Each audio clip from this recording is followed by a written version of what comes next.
That'll do it. Our time is 10 o'clock. Neil Rogers is coming up next. Live, local, and the first in Florida with an HD radio digital. Nice going, Joe. By the way, Moses, thanks for showing you his rectum. Or was it the other way around? QAM, Miami, Fort Lauderdale. Didn't we find out that Joe showed his piece to a Mo? Got into squatting.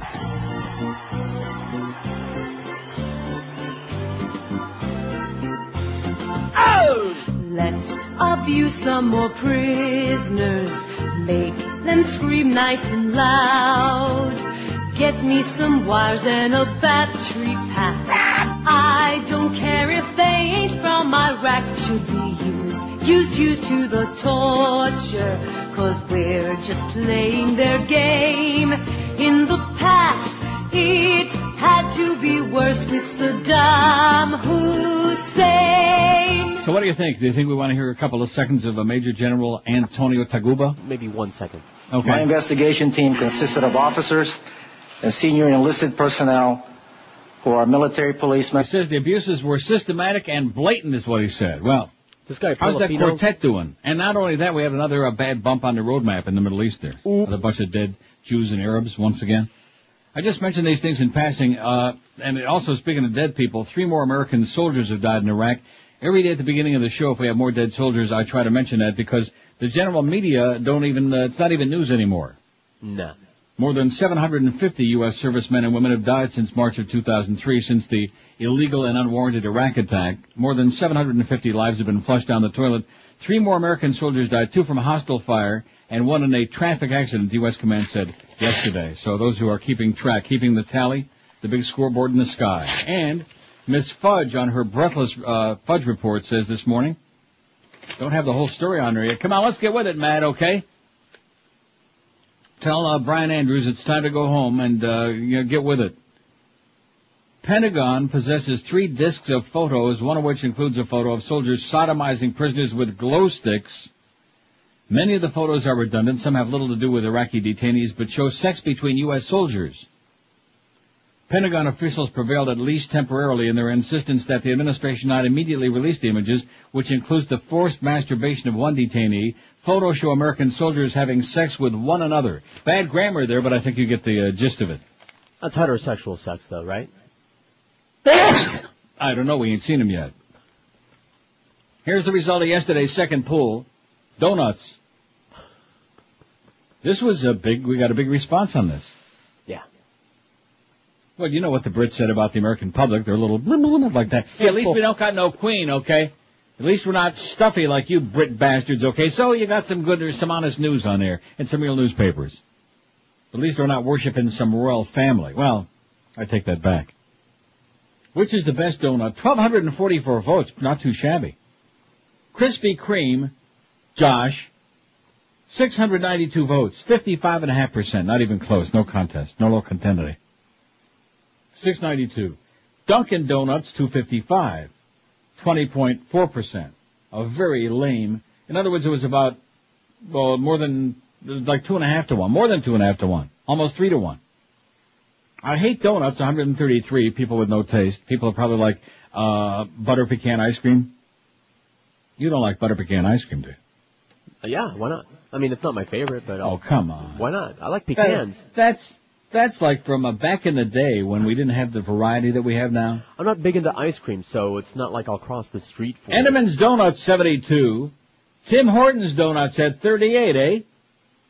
Now, there was a Tim Hortons in Boca once upon a time. Whether they're still around in Florida, I don't know. But, of course, here in Canada, there's a Tim Hortons at every street corner. How's it going, Tim? Leafs could have used you in that last game. Velvet Cream, 26. Publix Donuts, 23. And Hostess Donuts had 7 out of 1,248 votes. We got 2 polls for today for the price of none. How do you like that? Got some bad news, though, here to start. As if the dead soldiers isn't bad enough. Well, let's hear from Major General Antonio Taguba once again, just briefly. To speak before you today, and I look forward to answering your questions. Okay, good. Is he a Filipino? I don't know. Well, what difference does that make? He looks flippy to me, yes. Okay. What? For the book. Oh, for the book that you're going to write? Yeah. Oh, well, he could be, although Taguba don't sound like Filipino to me. It sounds like, actually it does. That does. He's one of those. Campbell pleads guilty to drunken driving again. Jesus, Glenn, will you put a lid on it already or what? Phoenix. Country singer Glen Campbell pleaded guilty yesterday to extreme drunken driving and leaving the scene of an accident. Not just regular pedestrian drunken driving, but extreme drunken driving, as in like that. I didn't think they had that. Under a plea agreement in Maricopa County Superior Court, Campbell faces 10 days in jail. When he's formally sentenced June 14, he'll be eligible for work furlough after 48 hours. And is expected to serve 75 hours of community service under the deal. An aggravated assault charge was dropped. He's just one surly mother, you know it. Campbell was arrested in November near his Phoenix home after leaving the scene of a minor traffic accident, accused of kneeing a police officer after being taken into custody. The officer wasn't hurt. Extreme drunken driving applies to a blood alcohol level of .15 or higher. Police said breath tests on Campbell showed he had a .20 blood alcohol level at the time of his arrest. The legal limit for Arizona drivers is .08. He was .20. Almost 3 times the legal limit. The 68-year-old drunken singer has lived in Arizona for more than 2 decades. His hits, of course, include Rhinestoned Cowboy, Galveston Gentile on My Mind, and By the Time I Get Your Penis. How do you like that? Glen Campbell, another little drunken driving episode. A little on the surly side. He's had a rough life. Now let's take a look behind that beaded curtain today. The NeilRogers.com beaded curtain. We've got the once upon a time, about 100 years ago, very lovely Maude Adams. Yeah, I say once upon a time because she was born February 12, 1945 in Luleå, Sweden. She's 59 years old. She's an old bag, almost as old as I am, which is pretty damn old. But once upon a time, like I said, she looked pretty good, which you'll notice there behind the beaded curtain if you're old enough to take a peek. You got to sign your life away. We don't want no minors, all you punks out there. Don't be looking at no boobies on our beaded curtain, okay? No.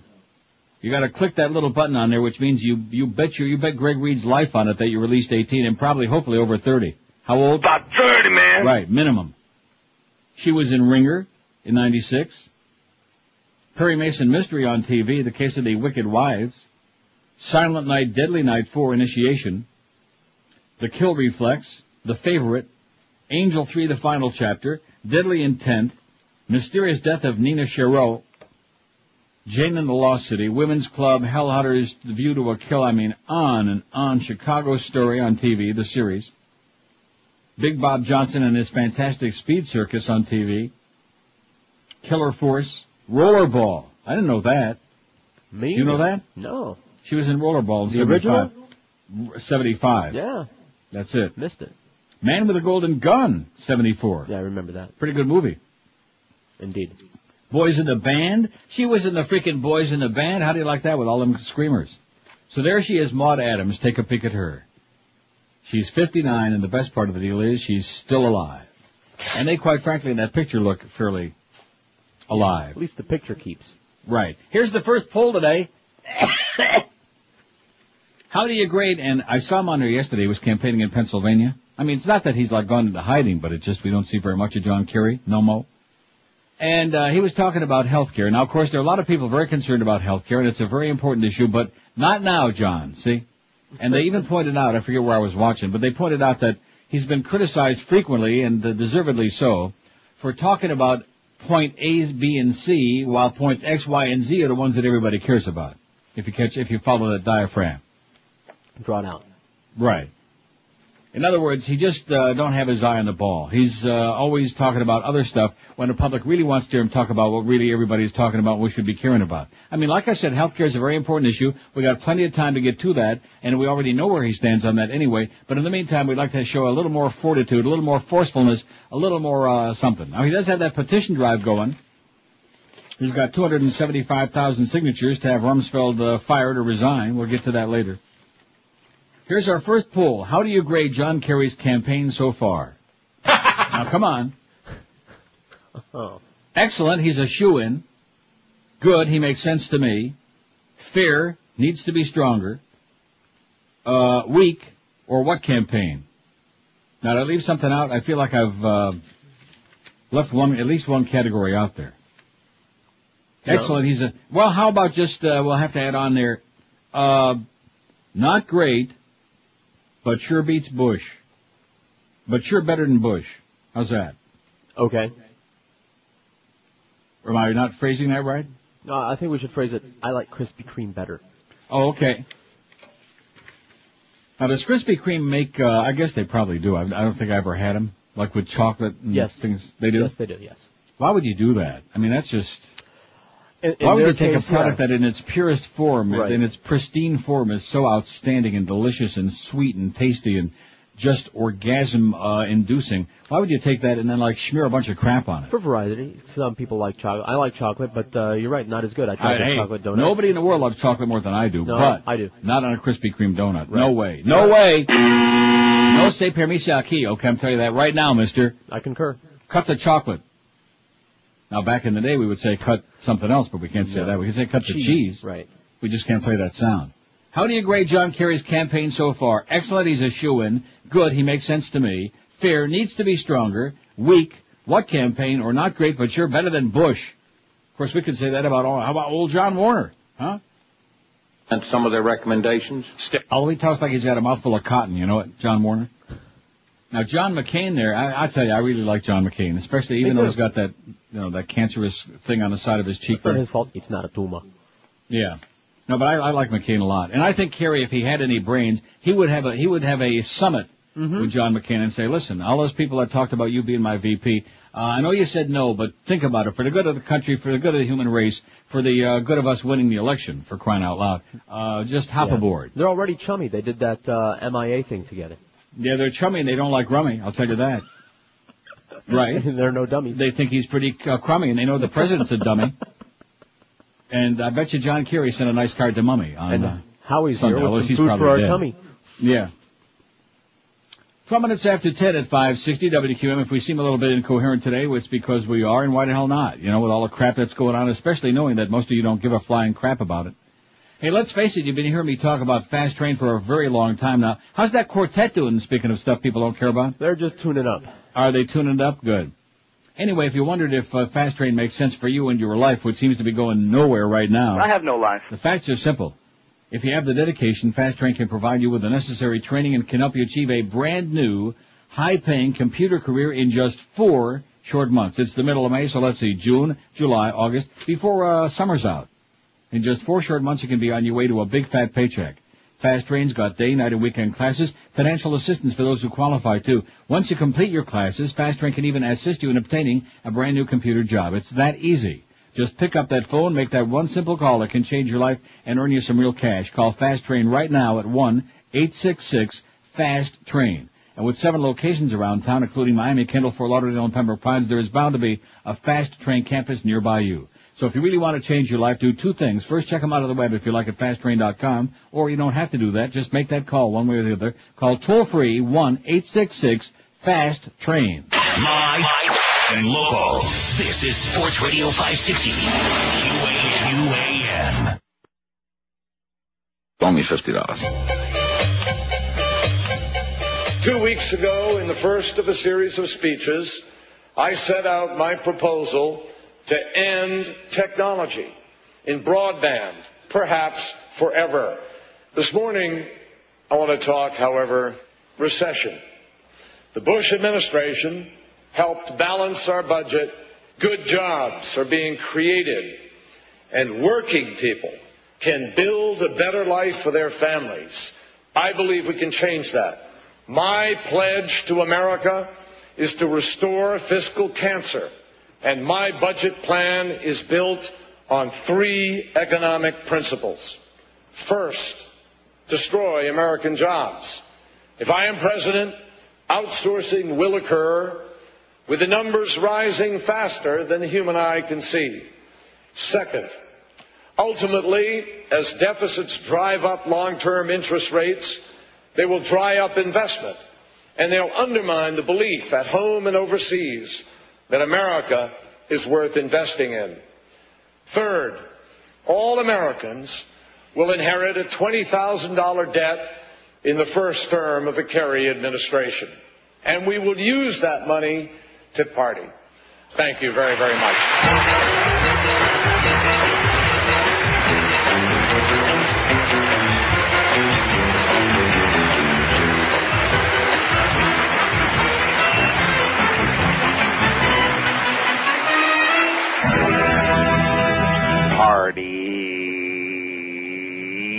Yeah. There you go.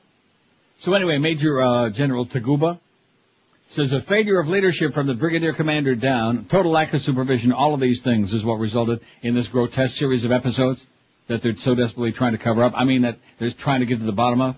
Yeah. Those damn pictures. 10:18 at 5. Well, that's what it's all about. Sure enough. If it weren't for them pictures being taken, we wouldn't have any clue as to any of this going on, and the Red Cross would be sending all their reports, and the media would never even report about it. They've been sending these reports for over a year now, and anybody report on it? No. Anybody screaming about it? No, not till now, not till we had those pictures that proved conclusively that the ICRC wasn't just doing magic mushrooms in Amsterdam, okay? They did some other things around. How do you grade John Kerry's campaign so far? That's our first poll question today, 96. Second one, we'll have a chance to add some names in there, which we know you like to do that, because you got nothing else going. But believe me, it won't be easy. It could be a short list. We'll do that at 11. I'd be surprised. Okay. Well, speaking of 11. It says that the defense and... There's Carl Levin with them pinch. I see that the other guy who's testifying here, this shill for the Defense Department, this guy finally took his granny glasses off because it looked kind of embarrassing that they both had the glasses down pinching their nose there. It looked like they were about to do something together, him and Carl Levin. Adopted for Guantanamo, and we're the... Cambone, that's the guy's name, Cambone. He plays the trombone, and by the way, General Taguba plays the tuba. And says that some of them soldiers should have used some luba. But at any rate, 96 votes. How do you grade John Kerry's campaign so far? Fair, needs to be stronger, 28. Weak, 25. That was my vote. Weak. Weak, like El Martino's voice in The Godfather. My voice is weak. Maybe that's what Kerry needs. Somebody to slap him up on the side of the face like, be a man! Right. Nice going, Mo. What campaign? 20. Good. He makes sense to me, 11. His campaign is good. Not great, but better than Bush, 10. Excellent, he's a shoo-in, 2. We got a pair saying that. He's a shoo-in. Got a pair of shoes saying that. Got a call here on line 3. We don't have time for a lot of calls today. QAM, hello. Please change the topic. Oh, get lost. Please change your underwear, okay? I can smell it all the way up here. Good God. Every single minute of every single day. What would this guy do? I have no life. If I said to you tomorrow, oh, this is my last week, I'm hanging it up, okay? Just won a lottery for 20 million. This guy'd have to blow his brains out.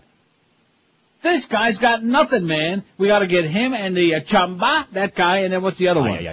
That guy. Get the three of them together and have them stand on, and that one too. Have them all stand on top of a thimble with electrodes stuck deep inside their rectum. Yeah, that sounds good to me.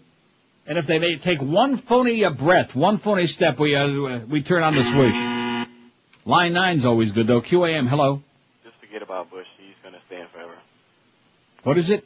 Bush will be here forever. Just forget it. Oh, okay. Just forget it. Forget about it. Yeah. WQAM, hello. Have you ever done a poll about what sucks the most about Sawgrass Mall? Forget about it. WQAM, hello.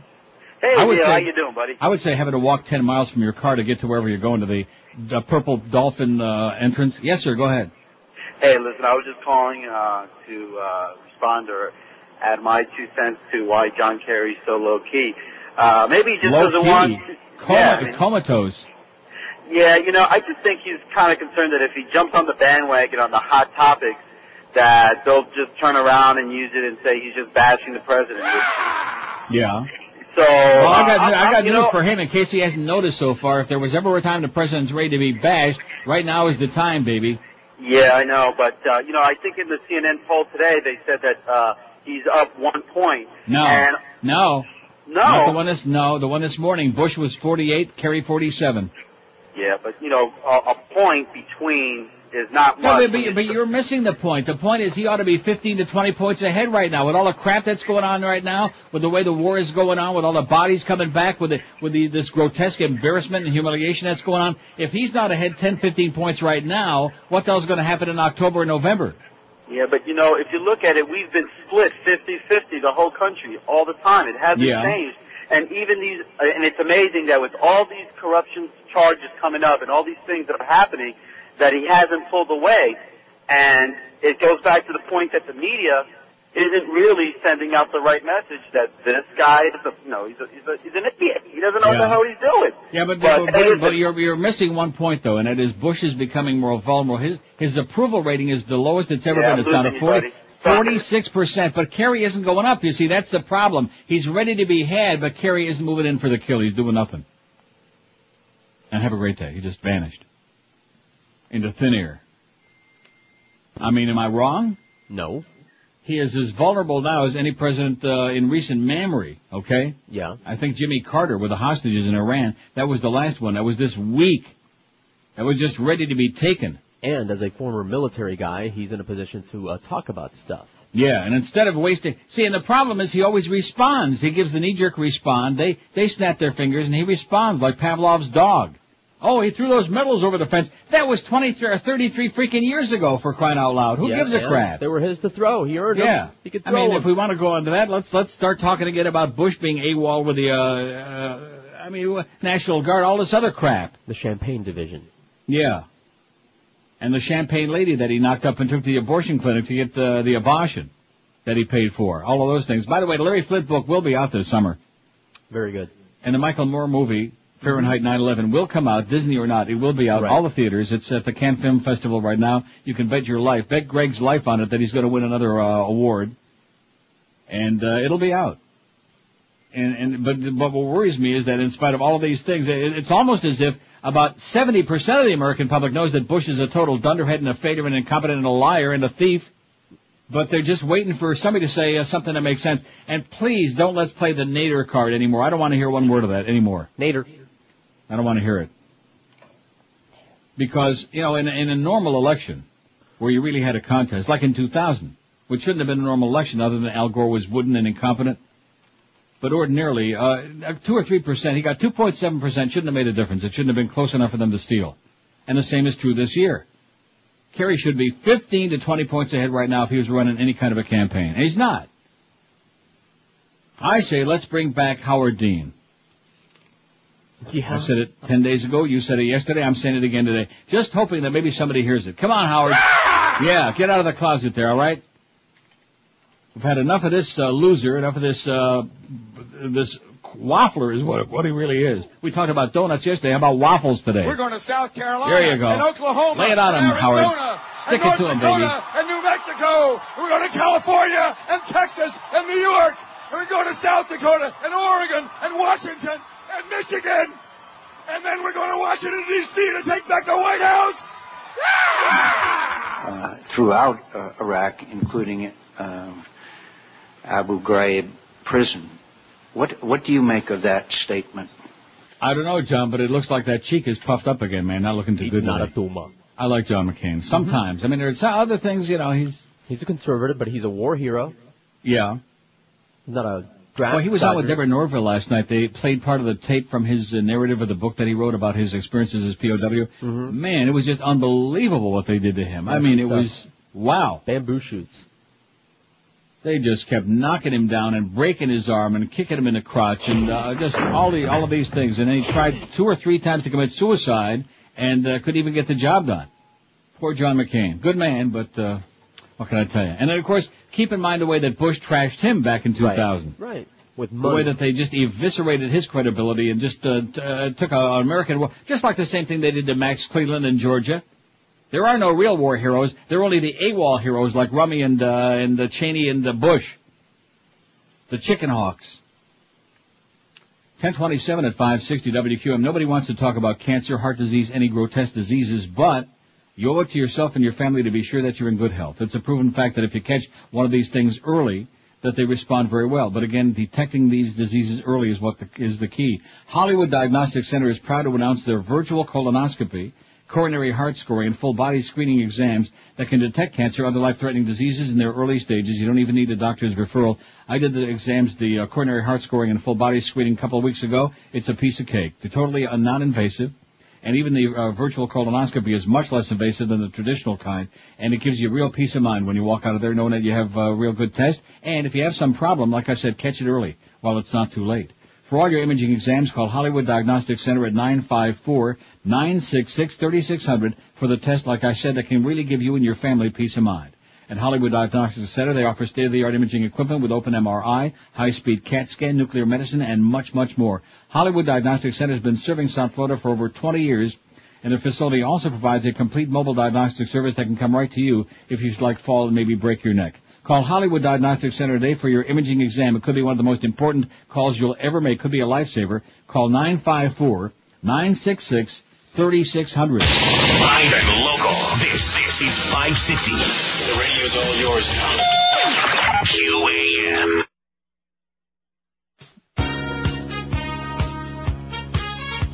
All right.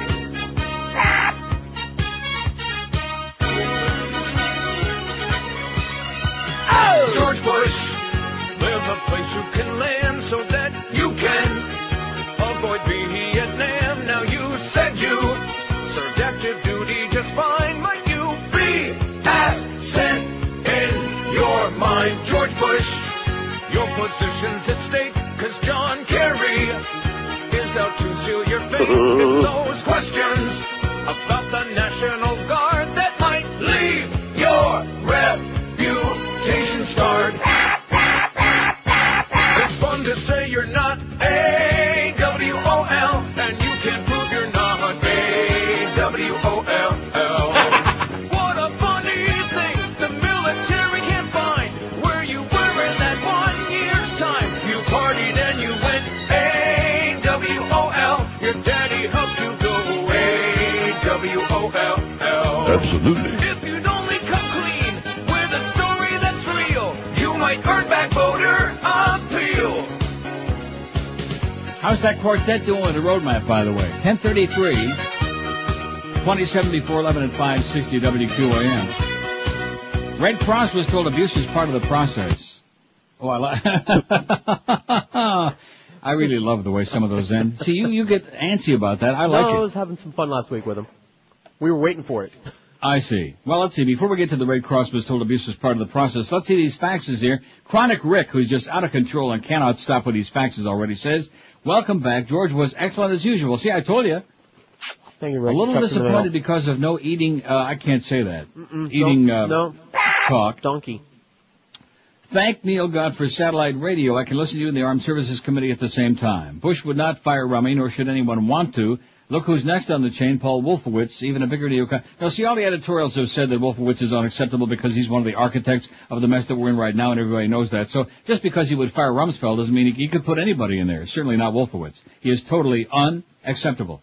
Finally, Josh, you're a blockhead. How can he even compare Krispy Kreme donuts to Dunkin' dried crap donuts? He must be under 19. That would be his only excuse. Well, he just turned 21. He's a punk. He doesn't know any better. Even Velvet Cream on Southwest 8th Street was better. When they were still in business, the Dunkin'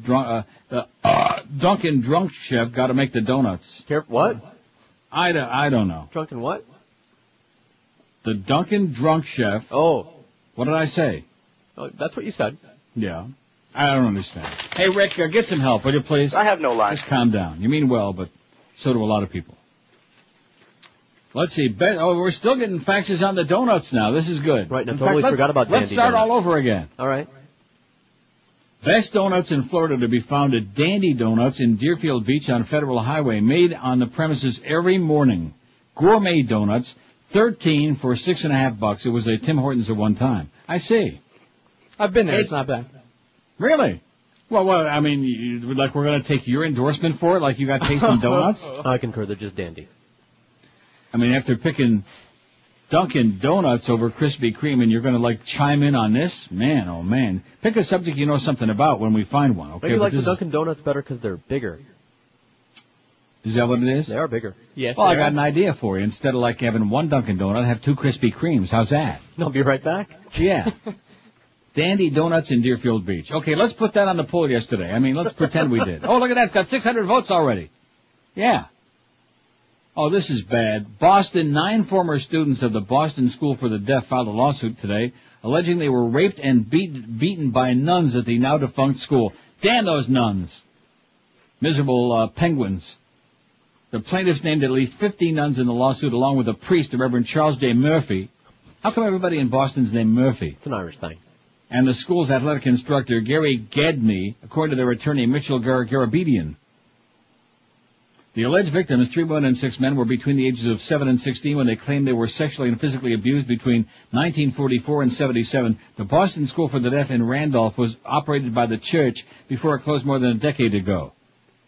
They were all speech impaired and hearing impaired, said Garabedian, who represents a total of 31 former students at the school, expects to file more lawsuits alleging abuse there. Instead of receiving an education, they received beatings and sexually abusive actions. This seems to be part of the American psyche, don't it? Mm-hmm. Well, for sexual abuse. So here's Senator Ted. Has evidently approved these kinds of... I don't know in detail, sir, but those that there is a list that he has approved. He has approved. What about on Iraq? Has he approved signing off on harsher methods of interrogation on Iraq? Hey, Ted, have a drink, okay? Calm down. Anyway, Red Cross was told abuse was part of a process. According to Reuters, the Red Cross saw U.S. troops keeping Iraqi prisoners naked for days in darkness at the Abu Ghraib jail in October. Was told by the intelligence officer in charge it was part of the process, a leaked report said yesterday. A lot of leaks going on, you know what? A lot of leaks. Squirt, squirt. The International Committee of the Red Cross also described British troops forcing Iraqi detainees to kneel and stomping on their necks in an incident in which one prisoner died. Yeah, kneel down, let me stomp on your neck, and then the one guy... He died? Yeah, he died. They're just blowing off steam and... Yeah, it's just a fraternity prank, that's all. And they shouldn't have attacked us. And when I'm hearing some of the comments that these right-wing Schmendrick holes are making, it's just unbelievable. I mean, one thing to know how dumb so many of the American people are, but then when you really find out, when you really get down to the old nitty-gritty, it's pretty, something that rhymes with both of those. The Red Cross said it had repeatedly alerted U.S.-led occupation authorities to practices it described as serious violations of international humanitarian law, and in some cases tantamount to torture. It confirmed the confidential February 4th report, which appeared on the Wall Street Journal website Monday, was genuine. The 24-page report concluded that persons deprived of their liberty face the risk of being subjected to a process of physical and psychological coercion, in some cases tantamount to torture in the early stages of the internment process. During a visit to Abu Ghraib, and now it's interesting, they're starting to spell this, well, it's probably a typo. In October, Red Cross delegates witnessed the practice of keeping persons deprived of their liberty completely naked in totally empty concrete cells and in total darkness, the report said. Upon witnessing such cases, the ICRC interrupted its visits and requested an explanation from the authorities. The military intelligence officer in charge of the interrogation explained that this practice was part of the process. It was SOP. It said it met prisoners who were being held naked in complete darkness. Others had been held naked and were allowed to dress but given only women's underwear. The Red Cross's visit took 2 months before pictures were taken of U.S. troops abusing prisoners, which later led to criminal charges against 7 soldiers, and on it goes. They knew about this for about a year. Mm-hmm. And they were talking about it on NPR yesterday and this morning. Uh-huh. Saying, see, we told you. Yeah, and nobody was listening because there were no pictures. That business about a picture is worth 1,000 words or 1,000,000 words or whatever else, that is absolutely correct, sir, because that's why we got this whole thing going on right now. There would be no investigation, there would be no hearings, there would be no gnashing of teeth, there would be no nothing.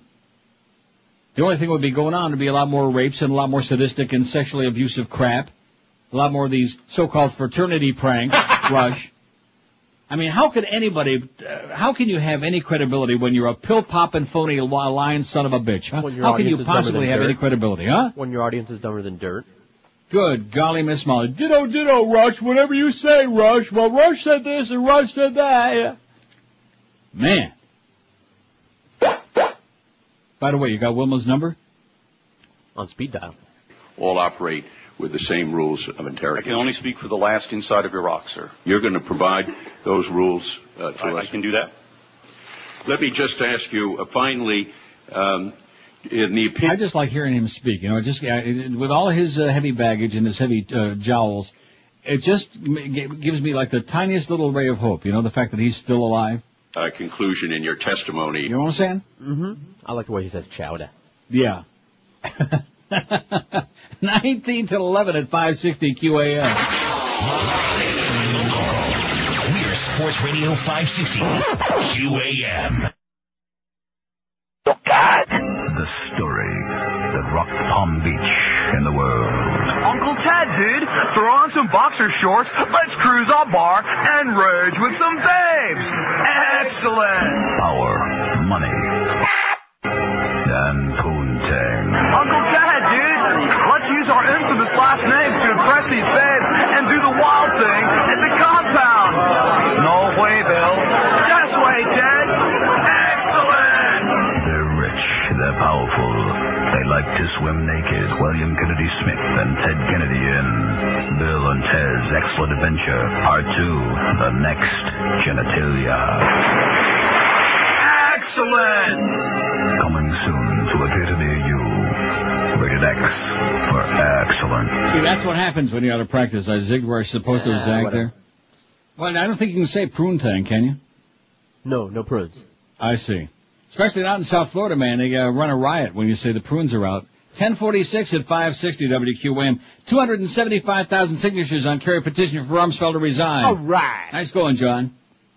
Some 275,000 people have signed a petition launched by Democratic presidential candidate John Kerry calling for U.S. Defense Secretary Donald Rumsfeld to resign over the Iraqi prisoner abuse scandal, his campaign director said. Mary Beth Cahill in a statement said Americans want accountability and responsibility at the highest levels of our government. Calls have multiplied for Rumsfeld to resign after those images of Iraqi prisoners being sodomized, abused, etc., all of these things by U.S. personnel at Abu Ghraib were made public. Yada, yada, yada. Kerry has also questioned Bush's right to lead in the wake of the scandal. Well, now he's getting pretty forceful, isn't he? Huh? Yeah. He's really piling on, man. He's coming out with the heavy-duty stuff. You just wait. You ain't seen nothing yet. All right, he's a slow starter, but a strong finisher. Look at all them primaries, man. He came from out of nowhere. And he bulldozed them all.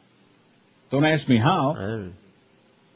How do you grade John Kerry's campaign so far? That's our first poll question. You've only got to 11 o'clock on this one.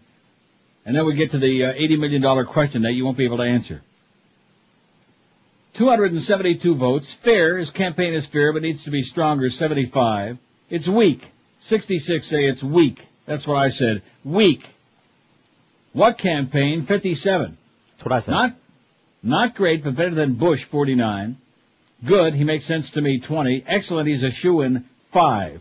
5 people have obviously been doing heavy-duty drugs, maybe with Rush. WQAM, hello. Neil? Yes, sir. How are you today? I'm great. How are you today, sir?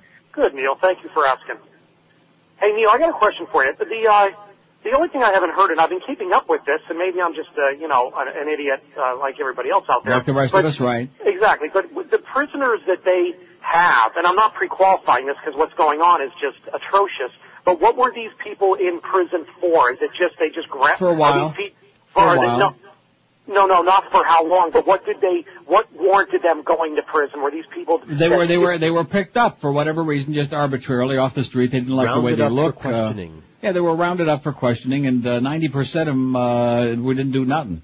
Okay, because I didn't know, not knowing what's going on over there as far as, I don't think our government knows what's going on over there, but as far as... No, we certainly don't. As far as I didn't know... This is all part of the great planning, the post-victory planning that the Bush administration failed to think about. Right. I didn't know if these were people that had killed American soldiers or there were different levels I gotcha. All right, you answered my question there, Sir Neil. I'll talk to you later. Okay, and just don't confront any angry soldiers out there in the street corners, okay? When they start taking to the street corners. When we have martial law in a few months. And of course, once we have martial law, then we won't have any election, will we? No. Oh, I'm sorry. We can't. How can if those poll results start looking really bad, then probably we'll have to call the whole thing off. Right. And then, of course, we got 8 years for Jeb and 8 years for George P. Bush. And, of course, like the president said, who cares what this all comes out to anyway, because by the time it all finishes up, we'll all be dead anyway. Right. History. Right. We don't care about no history because we'll all be dead anyway. Now, how could a born-again Christian who's a real believer say some crap like that? See, I don't care what anybody says, and I realize he's dumber than a box of rocks. But the fact of the matter is, I still think that, first of all, he don't even go to church on Sunday. He and Laura don't even go to church most of the time. Now, what kind of religionists are those? Oh, part-time. Yeah, part-time at best. I think the word you're looking for is ersatz. Fair-weather Christian. I think this whole thing is just a big... In fact, how many ex-drunks and drug addicts and I can't even use that word anymore. Nope. Ex-doo-doo bags do you find, who all of a sudden, they start drinking their Diet Coke, and all of it they turn to God, and they get off the booze, and 99% of them are full of crap. Mm-hmm. Well, maybe that guy will call back in again about AA and the 12 steps. 5, 6, that guy really, him and that other one really frosted my ass that day. Oh, the most important people in history are the people that invented the, how can you not put them on there? What was the guy's name? Bill, No. Huh? I don't know. Bill something or other. Bill Stedman, Bill Fleischer, Bill Schwartz, I don't know. I'm not a 12-stepper. Goose Stepper, you better practice. Yeah. WQAM, hello. I got it down. Yes, sir. Hey, what I want to know is where is Congress at? You know, if this was Clinton in there, they would be stringing him up from the Capitol dome. They're holding hearings right now, sir. They're putting on a dog and pony show for you. Turn on your TV. For the benefit of all members, the subject of the pictures has been raised, and I'd like to address that. Is this old craggy Senator Byrd or Senator Warner? Sounds just like Senator Byrd. Indicated its willingness to cooperate in every way to provide these pictures to the Senate Armed Services Committee. We want to see them now. It occurred to me in my capacity as chairman that this issue was a Senate institutional issue. It went beyond. Oh, yeah. They're all going to come out. Now, you know that. Yeah. Every one of these pictures will wind up on the Internet. The videos will come out. It'll all wind up out there. So they might as well, if they were smart, which they're not, but if they were, see, they're hoping they can, like, cover this all up like they were hoping in the first place. Doesn't work. Doesn't work. They'll all get out. They'll all be on the Internet. Miss Fudge will have them on her website. They'll be everywhere you look. You're going to love this story. I leaked this to you before the show today. I leaked it.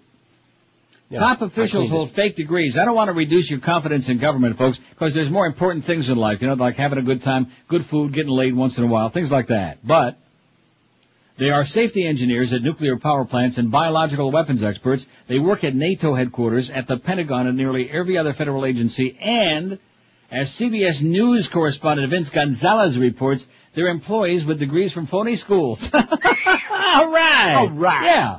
How do you like that? These degrees aren't worth the paper they're printed on, says one insider who's asked CBS News to protect his identity because he wants to stay alive. And speaking of that, Major General Taguba here, who's on your screen right now if you're watching, he better watch himself because they're already pissed off at him. Mm-hmm. You hear those rumblings and ramblings? They don't like the whistleblowers. See, it was Senator Byrd, I knew it. But one of character and values. Ever see him together with Don Imus? It's the disguise. Wow. He puts the glasses on, puts on a white hair wig. That's Don Imus. Anyway, the man worked at a so-called diploma mill where students pay a lot of money to get a degree online or through the mail for little or no work. He says he's not surprised to know that there are people working at almost every level of government who have degrees from these types of operations. For example, Assistant Secretary of Defense Charles Abel has a master's from Columbus University, a diploma mill Louisiana shut down. Deputy Assistant Secretary Patricia Walker lists among her degrees a bachelor's degree from Pacific Western, a diploma mill banned in Oregon under investigation currently in Hawaii. This is beautiful. CBS News requested interviews with both officials. The Pentagon turned us down, saying, we don't consider it an issue. But using such a degree is a crime in some states. Alan Contreras cracks down on diploma mills for Oregon, a state that's taken the lead on this issue. You don't want somebody with a fake degree working in Homeland Security, says Contreras. You don't want somebody with a fake degree teaching your children or designing your bridges. But we found employees with diploma mill degrees at the new Transportation Security Administration, the Defense Intelligence Agency, and the Departments of Treasury and Education, where Rene Drouin sits in on a advisory committee. He has degrees from 2 diploma mills, including Kensington University. Kensington was forced out of business by officials in California and Hawaii. Another Kensington alum, Florida State Representative Jennifer Carroll, just stepped down from the National Commission on Presidential Scholars.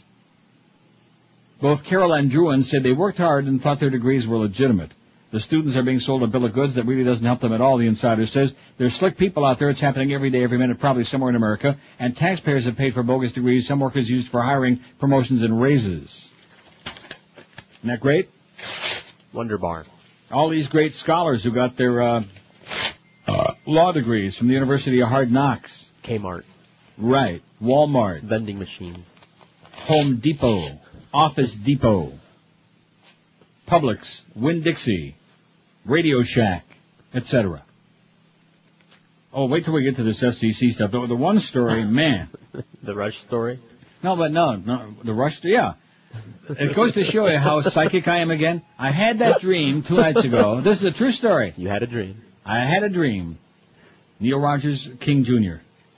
And in my dream, King, I saw this image of doing a show, and in front of me was this long table, all across this big wide room. And at the table were sitting like dozens, not one or two, not like, you know, back in the days when we had Pharrell. And we had like 3 or 4 people sitting there with a button, which still didn't do any good, by the way, guys. Pretty weak job.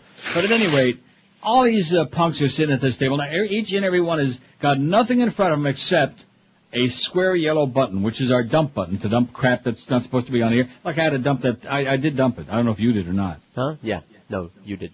I did. Well, no, because they said Proontang without the R.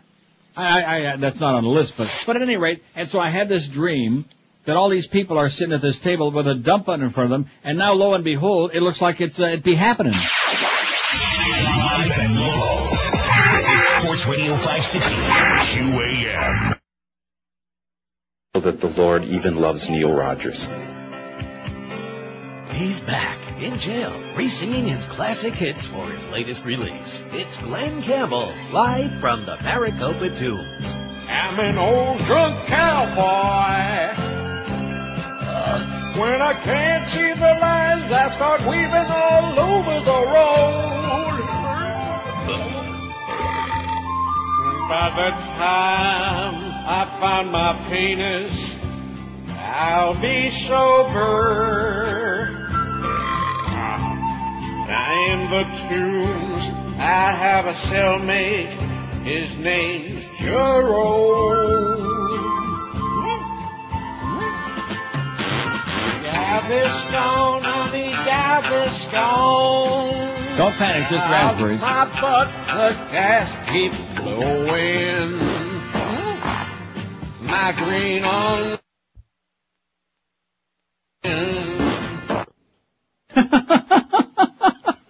Lovely. Oh, well. Oh, well, what? I thought we were losing you like yesterday. No, not really. You almost were. I almost went under the table on that one. See, if Josh and Duff there would get their job done and come in and review these 55,000 bits we got, we wouldn't have to go through. I mean, that was very amusing, you know. Come on, Brian, just a couple of those I can handle okay, but, man, just a barrage. They were all raspberries, by the way, folks. Couple of blueberries, couple of raspberries, and I think a couple of poison berries, if you ask me. Well, that's okay. I thought I saw a dingleberry, too. Should be, There you go. Wow.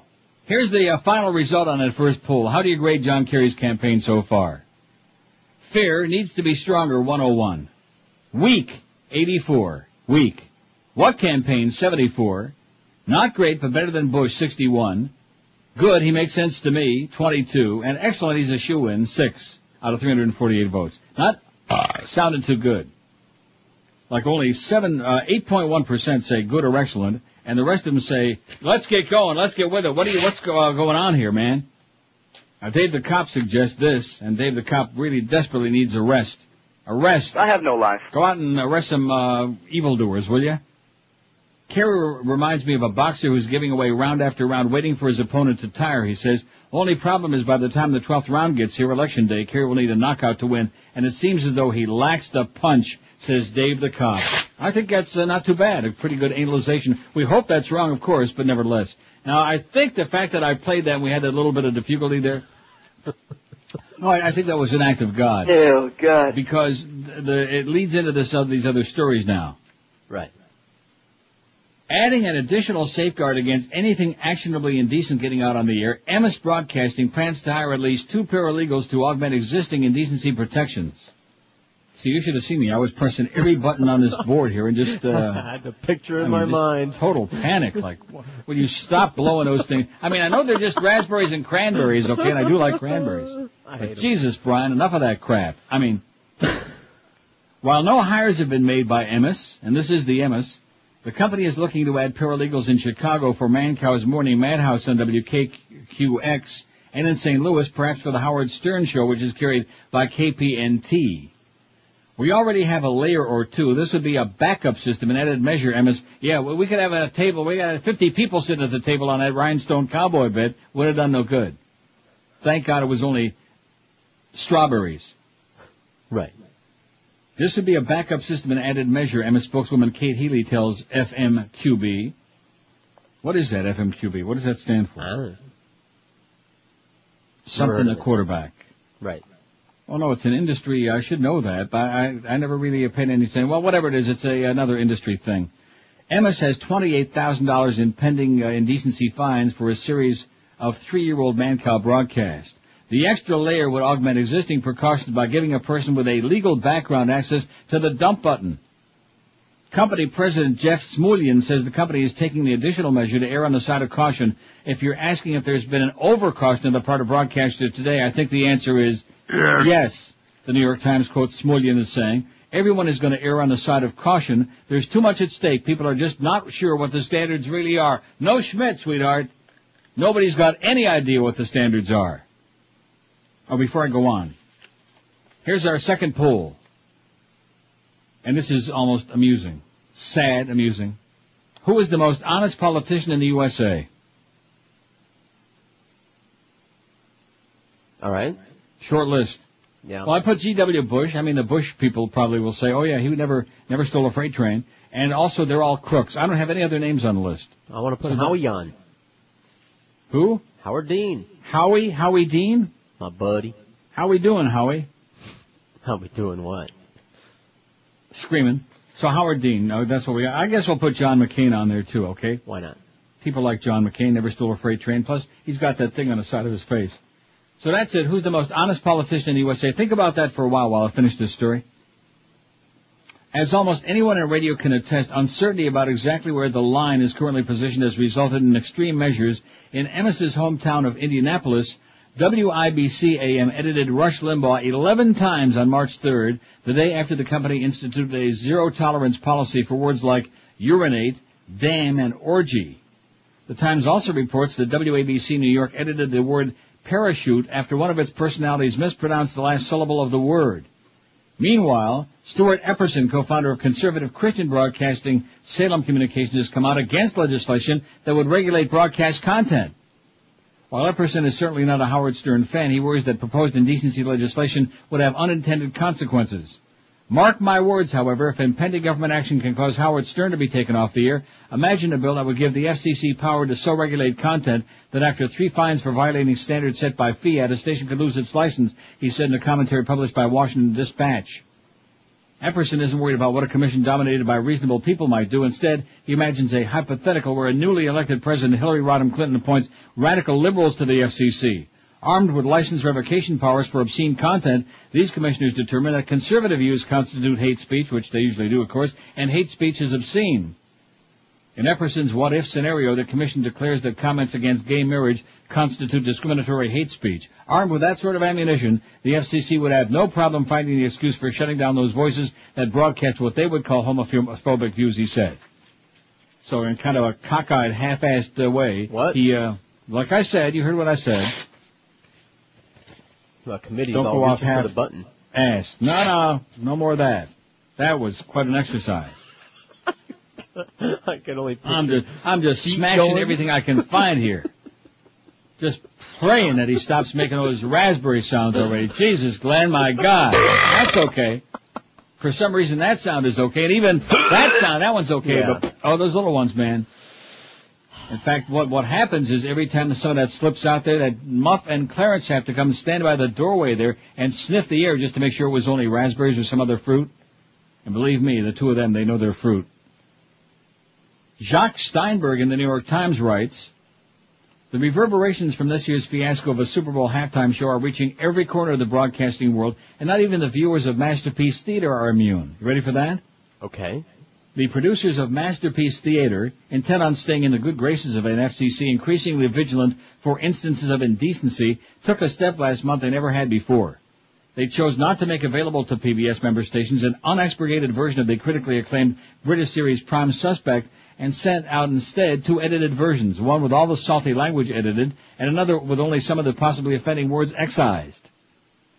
Taking similar cues from regulators, an Indianapolis radio station preempted words like urinate, damn it, and I just read that, Rush Limbaugh.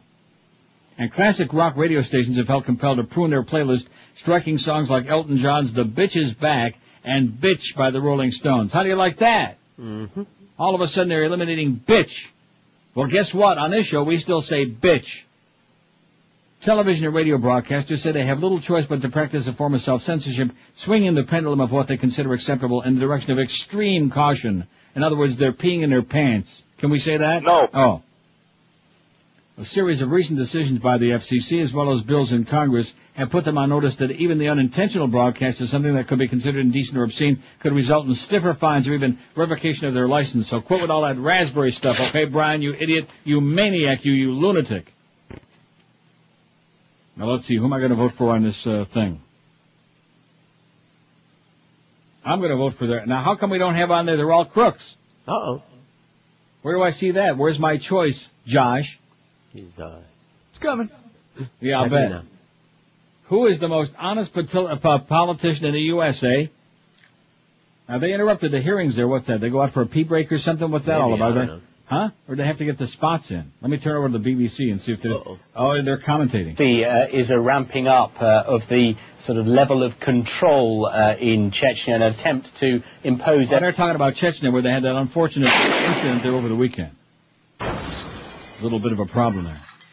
5670560, pound 560 on the AT&T and Verizon wireless line. Let's be patriotic, baby. Let's get a list of 600 great USA politicians here today, just to prove to the world how honest we all are and what great leaders we have. WQAM, hello. Yeah, Jim Jeffords. Jim Jeffords? Yeah, the senator from Vermont who went over and turned over to his independents. Right, I know who he is, but I mean, okay. He's kind Well, of at a least boring he guy. was honest enough to see what was coming and happening. At least to me, that's some honesty. Okay. Thanks a lot, Pally. Have a great day. Jim Jeffords, Jeffords. Got it? Got it.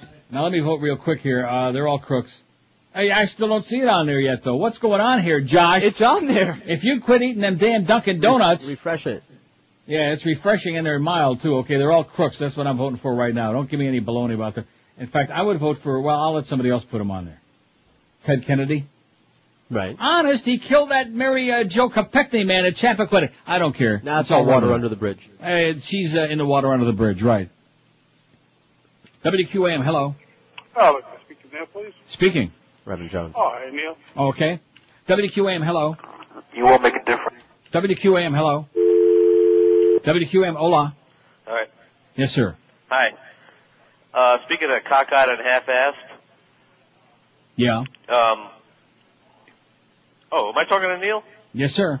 You got 140,000 U.S. troops over in Iraq between the age of 18 and 21 or 25, whatever. Yeah. Which probably means you need about 300,000 to 500,000 orgasms a week to keep them going. And you're in a Muslim country that has practically no hookers. Uh-huh. Good point. I'm surprised that they're not playing naked leapfrog all over the place over there. Uh-huh. Maybe they are, man. I think those pictures are coming out Thursday. They just keep missing. Yeah, those pictures are coming on Thursday. Oh, I didn't make it over. Yeah. WQAM, hello. Yeah, how about the senator from Washington, Jeffrey Jefferson Jeffers? I beg your pardon? The senator that presided over the Uncle Chicken Wax affair? Oh, yeah, that one. WQAM, hello.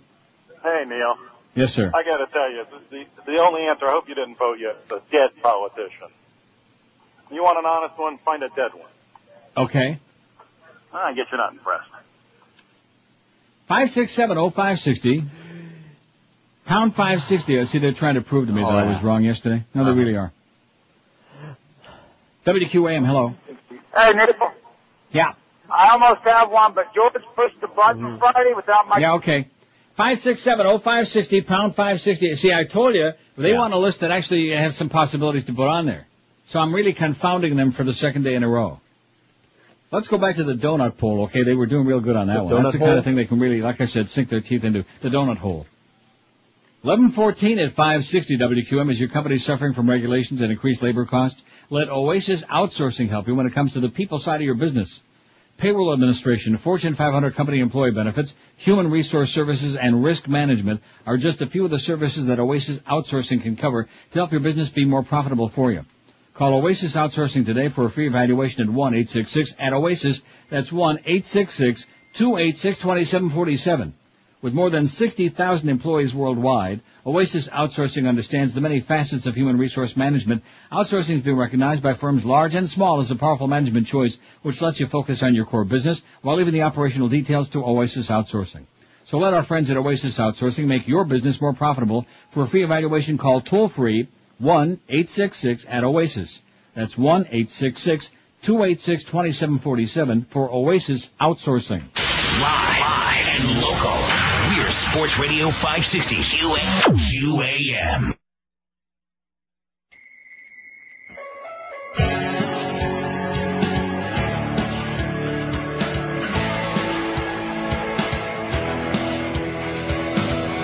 Tired of paying FCC fines for me. Feeling so censored, my show is now sterile. Don't know what you expect me to be. Put under arrest next, take me off my show. Shock jocks have got to go, that stern has got to go.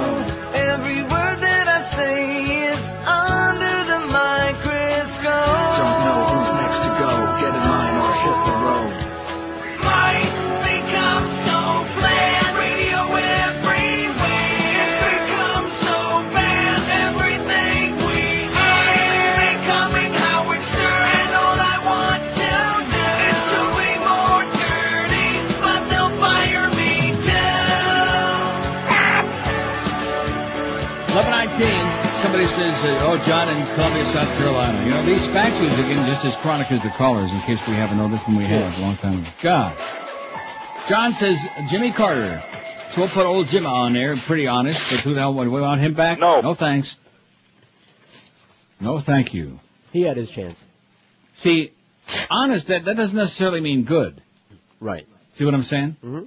Everybody likes a good crook if the crook is on your side. It's like when Tammany Hall was running New York State, or when original Dick Daley was running Chicago. Everybody knew they were crooks, but they were crooks who were on your side. They did stuff for your, for yous. And that's what people want.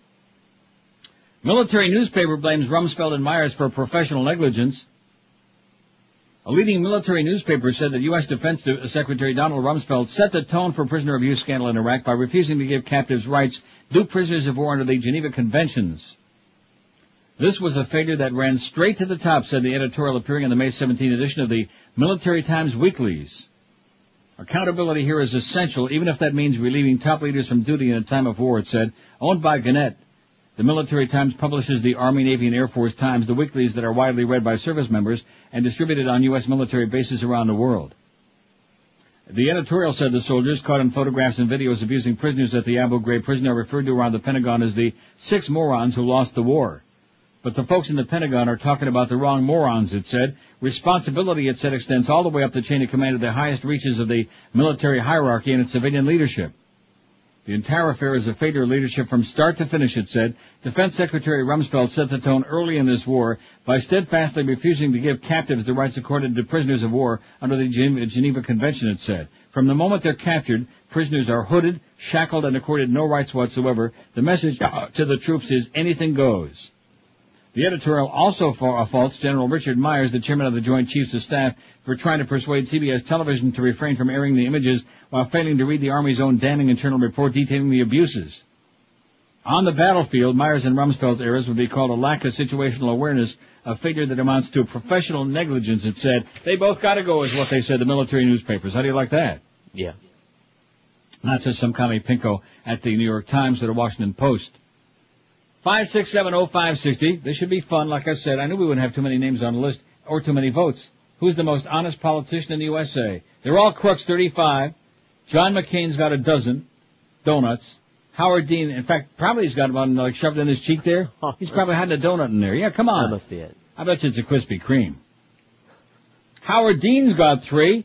George W. Bush 2. Jimmy Carter 1. And Jim Jeffords has got the big... Oh! None out of first 53. 5670560, pound 560 on the AT&T and Verizon line. WQAM, hello.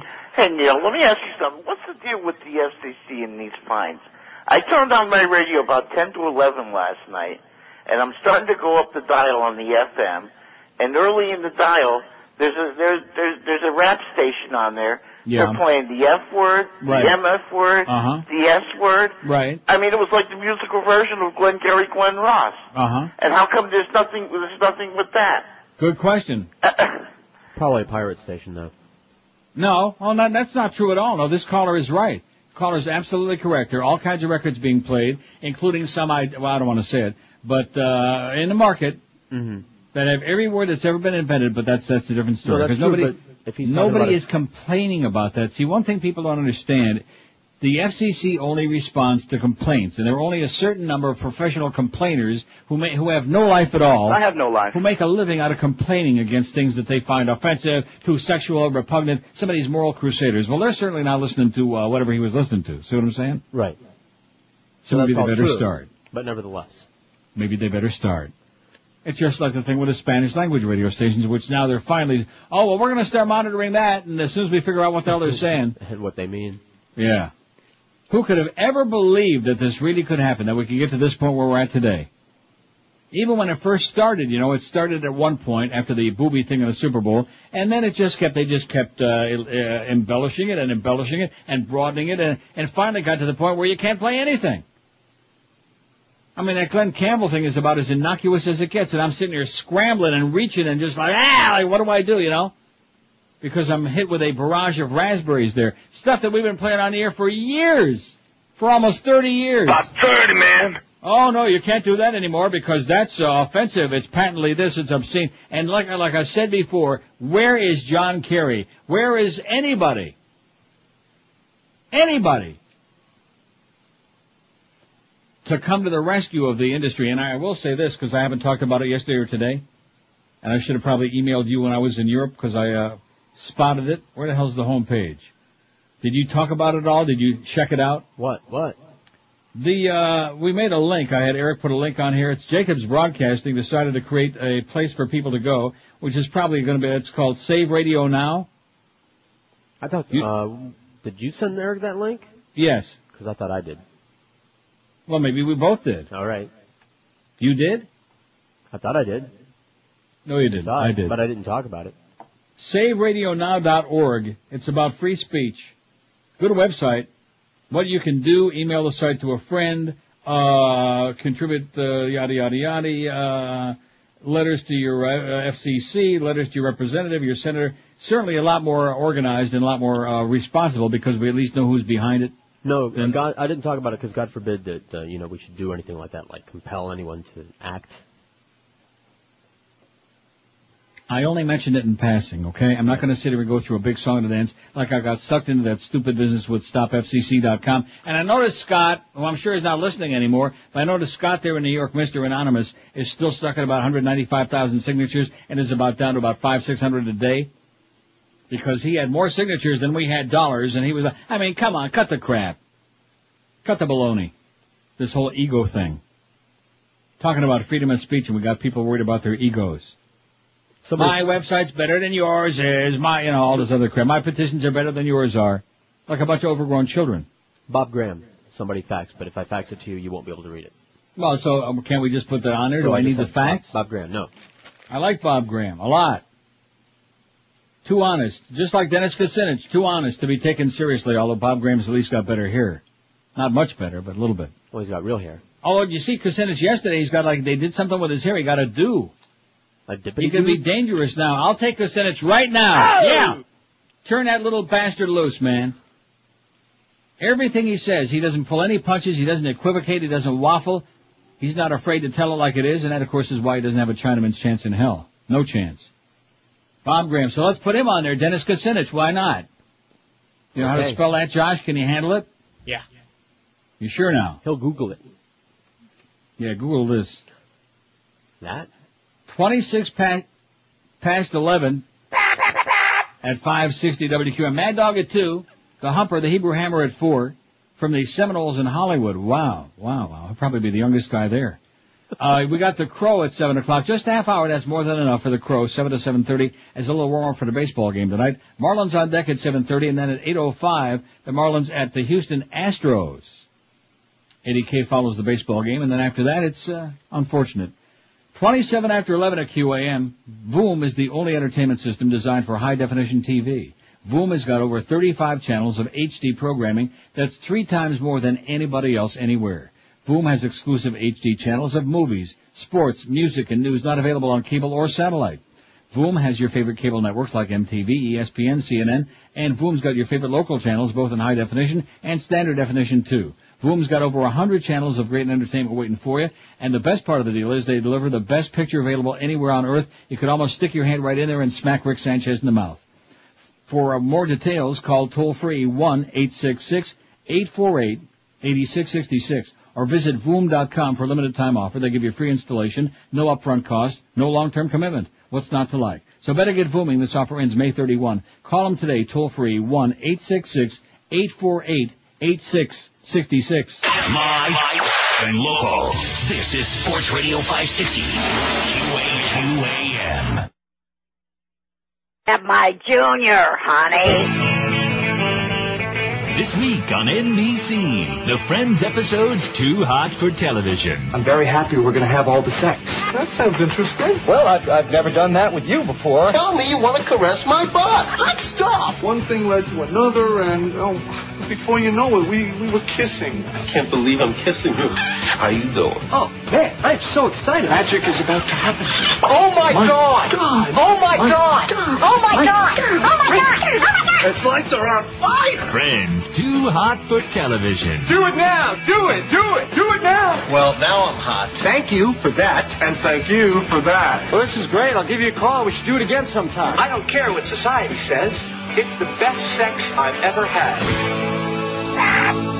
11:32, 28 till noon at 560 WQAM. Happy Tuesday to you. Here's Friends Uncensored in this week's National Enquirer. Behind-the-scenes secrets, gay sex shockers, bitter feuds, lust, and affairs. Oh, my God. How do you like that? Well, go on. Maybe not. All right. Come on. Let's see, here's the facts. For your poll. Oh, yeah, I like him. Charles Rangel, Democrat of New York. And I ain't no brother, says DP. You don't have to be a brother to like Charlie Rangel. He's got a big mouth, and he's got the balls to back it up. Charlie Rangel. Man, got it? And a nice dude. R-A-N-G-E-L. Rangel. Got it, Josh? Got it. Excellent job. Okay. Do we have Ted Kennedy on there? I mean, all he did was kill that woman. And what about Hillary Clinton? Do we want to put? We don't want to put Bubba. I don't put anybody you want on there. I don't care. I mean, all Bubba lied about was a little sexual escapade or two or three, you know. A shocking new lawsuit lodged against Friends charges there's a hidden dark side to TV's most beloved show, and a National Enquirer investigation has lifted the veil on the sitcom's never-before-revealed secrets. Oh, my God. While the talented cast has earned its reputation as one of the most tight-knit on TV, its 10-year history has been an emotional roller coaster ride that includes moments of great compassion and bitter hatred, like South Florida. For the first time, an exhaustive Enquirer probe has turned a spotlight on the program's behind-the-scenes drama and uncovered gay sex scandals, intense feuding, outrageous betrayal, passionate affairs, and even surprising hatred of guest stars. But we also discovered the genuine friendship that's given the show its tremendous warmth. The lawsuit filed in L.A. by the writer's assistant, Amani Lyle, who claimed sexual harassment, has dealt a devastating blow to the end of the hallowed sitcom. What should have been a sentimental finale has turned into a bitter swan song. The cast and crew are devastated by this filing, confided a Friends insider. The suit, which initially was filed in 2000, had been thrown out by a judge, but the last 2 weeks before the show's blockbuster finale, an appeals court reinstated portions of Amani's claim. In it, she charges certain members of the writing staff made sick, obscene cracks about Courtney Cox's sex life, openly fantasized about having kinky relations with Jennifer Aniston, conjectured about the star's private lives in graphic detail, and even speculated if David Schwimmer was gay. Yeah. And it I don't really even want to read the rest of it, just because I don't care. I don't watch the show, number one. Didn't watch it. Plus, it talks about Christian Slater, which is going to make you very upset. Oh, yeah. I mean, during the second season, Courtney Cox was a source of ill will when she started buying into the then-boyfriend Christian Slater's suggestion that she was too good for a sitcom. Her increasingly diva-like demands included crowing to any cast and crew member who would listen about how she made Friends the success that it was. Then one day, Marlo Thomas, guest starring as Rachel's mom, and sensing an all-out war was imminent, pulled Courtney aside and talked some sense to her, but no sooner had Marlo soothed the bruised egos, greed reared its ugly head. The cast had agreed to film Diet Coke ads in '96. Each performer agreed to a $100,000 fee, but in a last-minute betrayal of trust, the deal was almost blown. Schwimmer demanded more money, according to the set source. Tensions were running so high that Schwimmer almost came to blows with the other two guys. Well, we don't want to go there. Do we? No. Girlfriend. Certainly don't. I think Joey could have kicked his ass. Who is the most honest politician in the U.S., eh? That's our second poll question today. 129 votes. They're a little bit, standoffish on this one, as we can well understand. They're all crooks, 57. Jimmy Carter, 26. John McCain, 23. Bobby Graham, 7. Howard Dean's got 7. Denny Kucinich, 5. George W. Bush has got 4. What a joke that is, man. Jim Jeffords and Charlie Rangel have the big none yet. But we're working on it, okay? We're working on it for you. 5670560, pound 560 on the AT&T and Verizon wireless line. WQAM, hello. Hey, Uncle Neil, how you doing? Yes, sir, okay. Two quick things. First off, Penn and Teller have a show on Showtime or wherever, but they did an expose on the Bible. You need to watch it. It was hilarious. Yeah, I heard about that. That's ancient. Okay, all right. It was just on last week. Anyway, just so you know, the Pentagon heads, they were appointed by Bush mainly because they are a bunch of political bootlickers. They're not fighting generals or of that sort of ilk. They're a bunch of politicians in uniforms, and that's why Bush... Chicken hawks. Exactly. That's why they were selected, because they wanted to, instead of having somebody like the former Army Chief of Staff who had the cojones to sit there and say, we're going to need a lot more men, a lot, right. sooner. Uh-huh.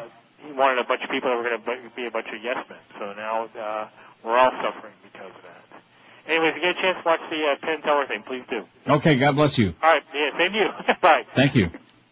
I'll pray for you, Pally. Neil, God! Right. Let me say it again. Religion is the poison that the world suffers from today and has throughout history, and will always until they blow it up. Always will. Poison. Hate. Christians killing the Muslims over there in Asia right now. No matter where you look. They're at it big time. And, of course, that roadmap, we had a little bump on there again yesterday, for which we apologize. Boy! Yeah, the quartet's probably not too pleased about that. Now, the quintet, when they get around to it, and then the sextet. Ooh, I can't say that. Line 9, WQAM, hello. Hey, Neil, how you doing, but Chief? Pretty, yes, sir. Excellent. Hey, before I start with my poll suggestion, I downloaded the speech from the first lieutenant. They came back and gave the response for the Democratic Party. The Right. guy's got all my respect. Paul Rykoff. Yep. Really, really cool. As for my poll, he's I guess you call him a quasi politician. What about Jesse Ventura? Jesse Ventura is a little bit too honest for his own good. There you go. All right, Neil, thanks a lot, man. Thanks, pal, and have a great day. Jesse Ventura is a good one. Right. Want to change you my get vote. my vote. In fact, let's get him in there. And you nailed it. Too honest. Yeah, too honest for his own good. When he talked about religion being like the opiate of the masses, they, oh my God, comunista. It's Groucho Marx, or whichever Marx that guy was. Well, he had a rubber beard. Zeppo. Yeah, it was Zeppo. No, seriously, I mean, Jesse Ventura, he saw what happened. He started telling it like it was. A little bit too much, being too honest, and then they started putting him, his back up against the wall, even a big guy like him, and like, oh, well, I'm getting out of this. And I can't say that I blame him. Because if you tell the American public the truth, first of all, they don't want to hear it. Number two, you're going to step on too many toes. And number three, you have to cater to your special interests. That's where Howard Dean screwed up big time. He wasn't usable enough. See what I'm saying? As opposed to John Kerry, who, of course, we all know is just a shill for the, for all the special interest on the one side, as opposed to the really grotesque special interest on the other side. John Kerry brings us back to the day where he had the two parties such as they are, as opposed to Howard Dean, who offered a pleasant alternative, like a breath of fresh air. And then we all puked on him, man. We owe Howard Dean an apology, don't you think? Absolutely. Oh, an apology. Christ.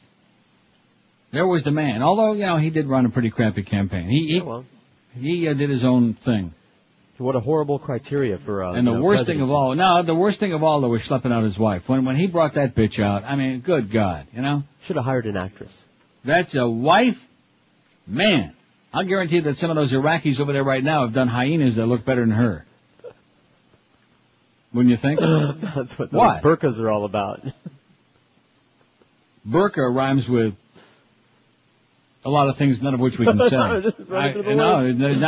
I had several run through my mind. Then I thought to myself, well, I can't say any of them. 20 till noon at 560 WQM, where we used to be able to really be very entertaining and amusing and say some stuff, and now we just do the best we can under very trying times. Some of the rest of the spear to go rusty. And, sooner or later, those chickens come home to roost. There you go. See what I'm saying?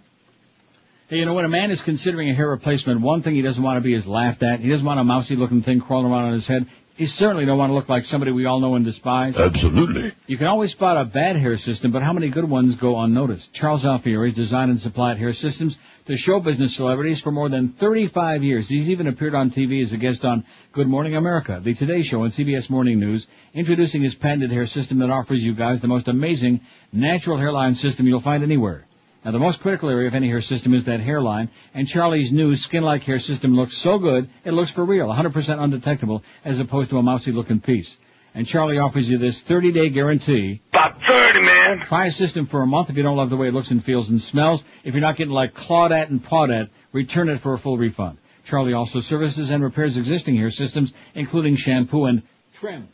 So don't delay. Call Charlie today and change your life forever. Call toll-free 1-800-321-2413 or log on to that website, charlesalfieri.com. He can make you look younger and better than you ever dreamed you could. Call 1-800-321-2413. Live and local. This is Sports Radio 560. QAM. From the Gulf of Maine to the Gulf of Mexico, Americans are blessed to live amid many incredible wonders of nature. And on Earth Day, I was proud to announce a new goal. Major air pollution.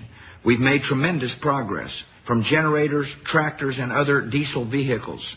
My administration is building on that progress by implementing smarter ways to raise sulfur from diesel fuels and by expediting the environmental review process.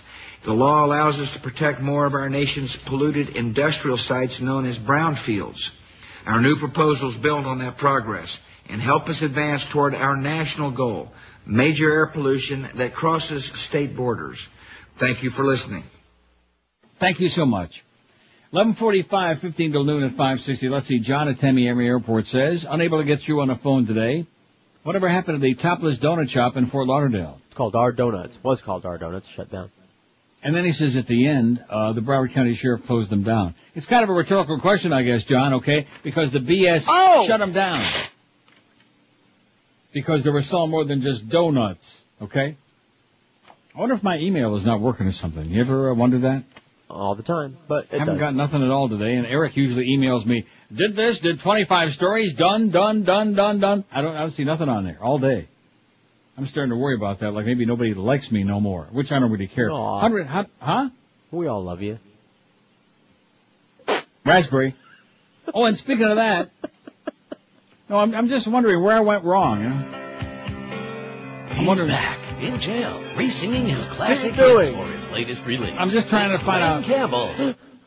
where was in that bit that he started just getting out of control, spitting out the raspberry seeds.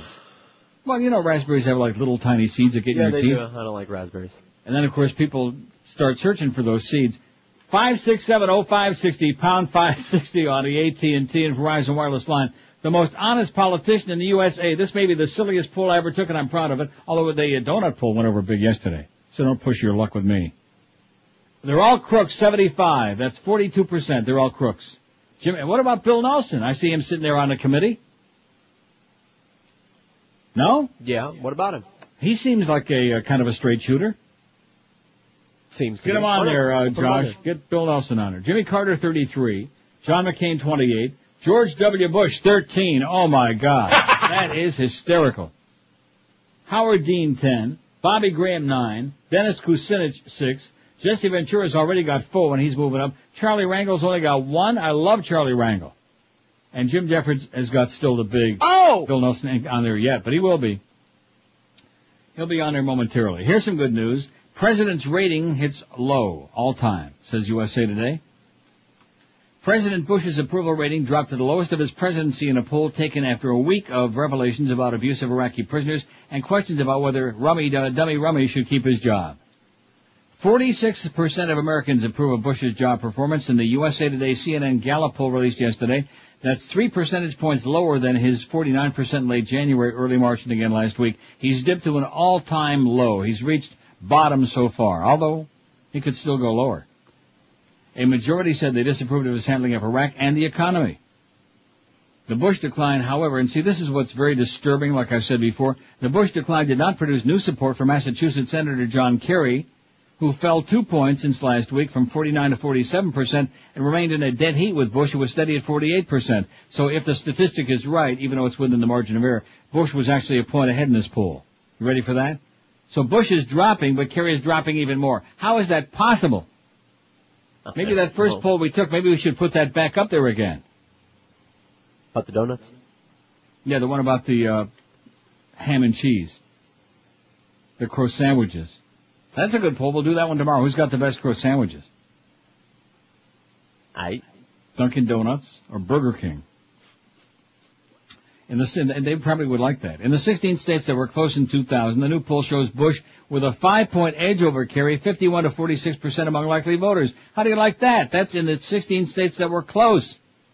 In mid-April, Bush and Kerry were tied at 49% in those states. Now Bush has opened up a 5-point lead. The states are Arkansas, Florida, oh my God, Iowa, Maine, Michigan, Minnesota, Missouri, Nevada, New Hampshire, New Mexico, Ohio, Oregon, Pennsylvania, Tennessee, Washington, and Wisconsin. Holy moly, rat man. Kerry is spending $25 million on an ad campaign about his life and his record. To some extent, events in Iraq have overtaken the candidate's attempts to shape voter perceptions. Few changes in poll numbers are expected until the conventions and debates that focus voter attention on the race. In other words, maybe we're jumping the gun on this. You think maybe nobody really cares yet? You think that is possible? I mean, I know there's a lot of morons out there, a lot of dunderheads, a lot of simpletons, a lot of stupid, idiotic jerks, but is it possible to be that removed from the real world? Yes. God. Kerry pollster Mark Mellman said the new poll shows Kerry gaining ground among registered voters, a bigger group than likely voters. Kerry went from 47 to 50% in a week in that group. Bush went from 47 to 44. Mellman said that suggests that Kerry's ad campaign and events in Iraq are taking a toll on Bush. He also said the only president this far behind at this point in election year was Gerald Ford, who of course in 1976 lost to Jimmy Carter. How do you like that? Yeah. And the worst part of that whole deal is that was right on the heels of Watergate. Right. And on the heels of all of these horrendous things that took place. And Carter just barely won in a very close election. Gerald Ford, who could have been the dumbest president of all time, even until we got this one. And Carter just barely beat him. After Nixon was forced to resign after a vice president that nobody voted for, who was put in there after Rockefeller died, Gerald, excuse me for my stupidity, I can't walk and chew gum at the same time, Ford, and he almost damn near won it. Maybe because his kid was on that soap opera, you think? Could have been. Speaking of Watergate, even though I was a little kid, I remember what a hue and cry there was, what a big scandal it was over a break-in and some audio tapes or something like that. And just like John Dean says in his book, which I finished several days ago, this is worse than Watergate, and he's absolutely correct. The only difference being that even though these hearings are being televised right now as we speak, and were televised on Friday for hours and hours and hours, everybody's more concerned about whether the Heat are going to win another damn basketball game. That's the kind of mentality you got with America right now. And by the way, what happened to the Lightning last night? That was pathetic. John Zogby, now a caller made mention of this yesterday. I hadn't seen it, but it's on our website now. The election is Kerry's to lose, writes John Zogby, who tends to be to the left of center, to say the least. John Zogby says, I've made a career of taking bungee jumps in my election call. Sometimes I haven't had on a helmet, gotten a little scratch, but here's my jump for 2004. He says, John Kerry will win the election. All right. That's what he says. I can say it too, but that ain't going to make it happen. That's like saying Bill McBride's going to beat Jeb Bush. I still, for the life of me, please tell me that I just dreamed it. No. That Jeb Bush got reelected? No. It says, have you recovered from the shock? Is this guy nuts? Kerry's performance of late has hardly been inspiring, and polls show that most Americans have no sense of where he really stands on the key issues that matter most to them. Regardless, I still think that he will, says John Zogby, and if he doesn't, it'll be because he blew it. There are 4 major reasons for my assertion. First, my most recent poll, April 12 to 15, shows bad re-election numbers for an incumbent president. Kerry is leading 47-44 in a two-way race, and the candidates are tied at 45% in a three-way race with Nader. Significantly, only 44% feel the country is headed in the right direction, and 43% believe that President Bush deserves to be reelected, compared with 51% who say it's time for somebody new. Anybody, please, throw us a lifeline. Where's Regis when we need him? In that same poll, Kerry leads by 17 points in the blue states that voted for Al Gore in 2000, while Bush leads only by 10 points in the red states that he won 4 years ago. Secondly, there are very few undecided voters for this early in a campaign. Historically, the majority of undecideds break to the challenger against an incumbent. The reasons are not hard to understand. Voters have probably made a judgment about the better-known incumbent looking for an alternative. Third, the economy is still a top issue for the voters. How many cited? About 30, man. 30% cite the economy. While the war in Iraq had been noticed by 11% as a top issue in March, it jumped to 20% in our April poll as a result of bad war news dominating the news agenda.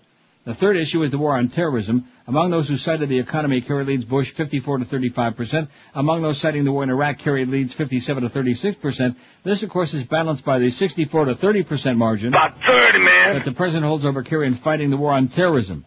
Which again shows how stupid the public is, because all these billions of dollars we're spending and the Iraq attack not only wasn't fighting the war on terrorism, but we've let the Taliban resurface, we've let Al-Qaeda get back together again stronger than ever, and ally with all kinds of people who hated them like poison up till the Iraq attack, all of these things. And we've also created all kinds of terrorism within Iraq that didn't exist there before, but nevertheless. And arguably it says there's greater and growing intensity on the part of those who oppose and want to defeat Bush. Boy, you sure are right about that. I'm going to vote 60, 70 times easy. Even George is going to vote a bunch of times, and he's an illegal alien. All my dead relatives are going to vote. The president's problem is further compounded by the fact that he is now at the mercy of situations that are out of his control. While the economy is improving, voters historically do not look at indicators that measure trillions and billions. He goes on and on. He says, finally, if history is any guide, Senator Kerry is a good closer. Something happens to him in the closing weeks of campaigns. It is obviously not happening now. We've clearly seen that pattern in his 96 victory over Governor Bill Weld for the Senate of Massachusetts, and more recently in the 2004 Democratic primaries. All through 2003, Kerry's campaign lacked a focused message. He tends to be a nuanced candidate, thoughtful, brief, and too willing to discuss a range of possible positions on every issue. It's often hard to determine where he actually stands in a presidential campaign. If a candidate can't spell it out on a bumper sticker, he'll have trouble grabbing the attention of the voters. By early 2004, as Democratic voters in Iowa and elsewhere concluded that President Bush could be defeated, they found Governor Dean's message to be too hot and began to give Kerry another look. It was too hot. Too honest. Kerry came on strong with the simplest messages. I'm a veteran. I have the experience. I can win. And I am alive. It may not look like it, but I'm alive. Says here we're unlikely to see any big bumps for either candidate because opinions so polarized, I believe, frozen in place. There are still 6 months to go. Anything can happen. But as of today, says John Zogby, this race is John Kerry's to lose. And I think he is absolutely correct, sir. But at this point, he can do it. He's the 4 minutes till noon at 560 WQM. Spring into savings right now and save a ton on a new car or truck from Armstrong Toyota of Homestead. You'll find them on US 1, 20 minutes south of the 836.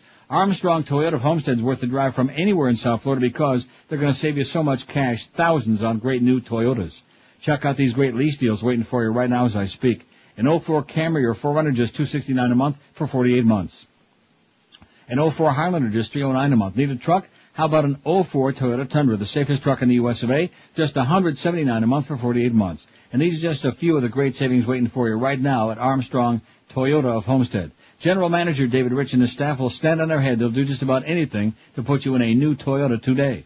So experience the Armstrong Toyota of Homestead difference. They're locally owned and operated, committed to 100% customer satisfaction. Their service department, you know it, they're even open late till 8 weeknights to make sure they get all your work done for you. Easy to find them. They're right at the corner of US 1 and 293rd Street in Homestead, just 20 simple minutes south of the 836. And they offer you a deal like you never heard of before at Armstrong Toyota of Homestead. Free tires, batteries, and replacement parts for life.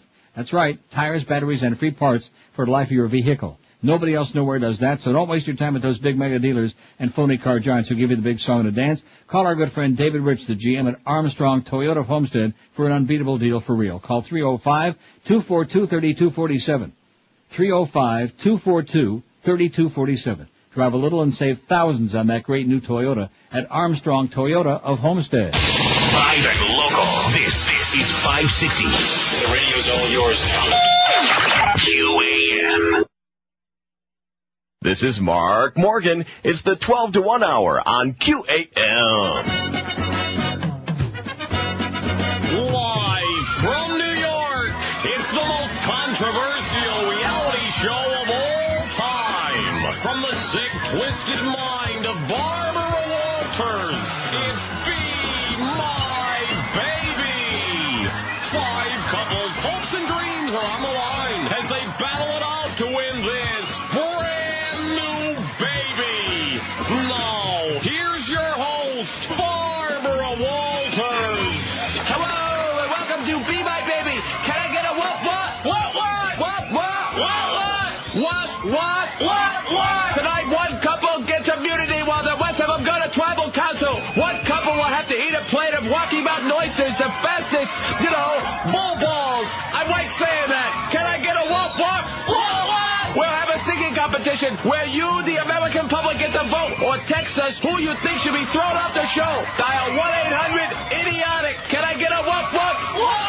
And finally, I will be giving the final husband a rose, since I myself have never been given a rose and will die a crazy old Catwoman. Can I get a what?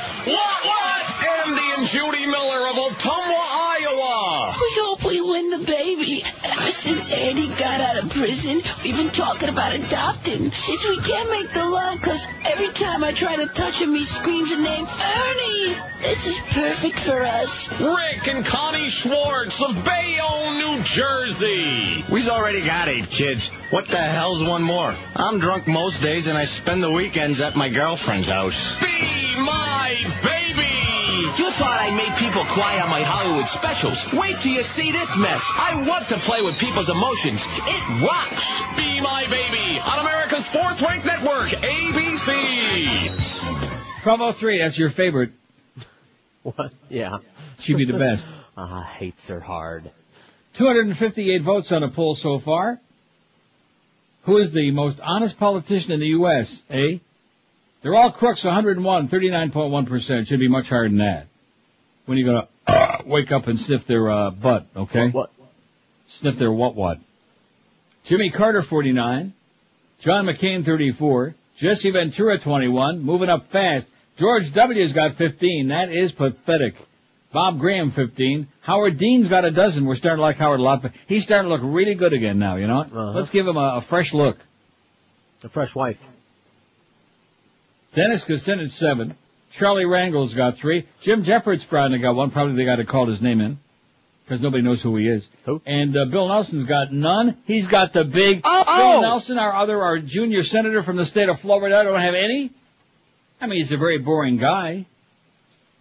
Where are the people who are like dynamic, who are like personality? You know what I'm saying? Man, that's right. Out of business, that's where they are. Somebody with some balls, somebody with some pizzazz, somebody like, even that's why Al Sharpton looked so good during the primaries. Right, glib. He was glib, he was wise ass, he knew he didn't have a chance in hell, so we didn't care what the hell he said or who he offended. And he was had a great sense of humor. He's a funny guy. I mean, dangerous, of course, but nevertheless, he was funny. He was entertaining. He was didn't dodge any of the questions. He was right on top of it. He let him have it. But the rest of these guys, my God, they look like the Walking Dead. Take a look at that committee. John Warner looks like he belongs in Madame Tussauds Wax Museum. Robert Byrd looks like they threw his damn mummy out 10 years ago. God. Bobby Byrd, a dead man in a suit. Who else is on that committee? I don't know. John McCain, with all due respect. Oh, there's Lindsey Graham. He looks just like Bob Neal in drag, don't he? You ever see him and little Bob Neal from Cox Broadcasting together? Same person. Look at him over there on the right of the screen. With his tongue hanging out. It looked like he's biting his tongue. Lindsey Graham. He says, there's going to be a lot worse pictures. There's a lot worse to come. It's rape and murder and all this crap. Oh, boy, is what he said the other day. Lindsey Graham.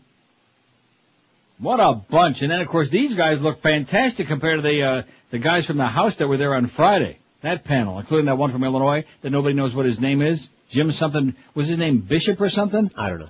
Oh, my goodness, with the hair.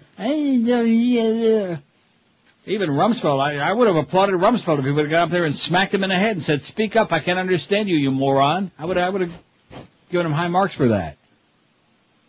One piece of good news now. Oh, good. Independent, there's not much. Independent presidential candidate Ralph Nader had to sue Texas's top election official yesterday to try to get out of the state's ballot, claiming that a petition signature requirement is unconstitutional. His lawsuit was filed in federal court in Austin only a couple minutes before the county clerk's office closed for the day.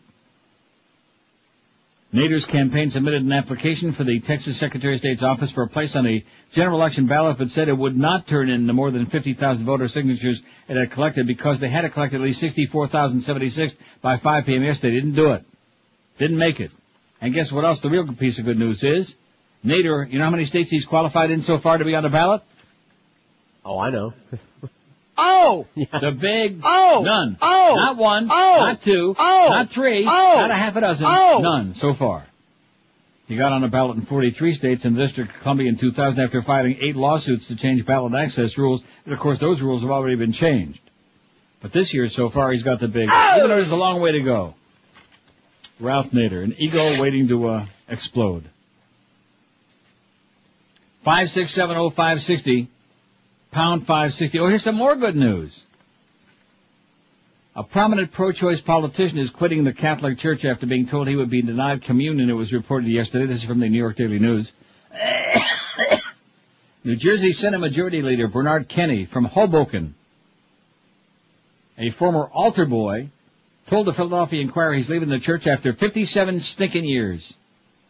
I will look for other options to express my faith and probably join another Christian church, he said. If every faith starts trying to impose their rules on elected officials, Kenny said, democracy is going to be factionalized along religious lines. Kenny told the paper he decided to leave after meeting with his pastor, Monsignor Frank Del Prete of Saints Peter and Paul Church in Hoboken.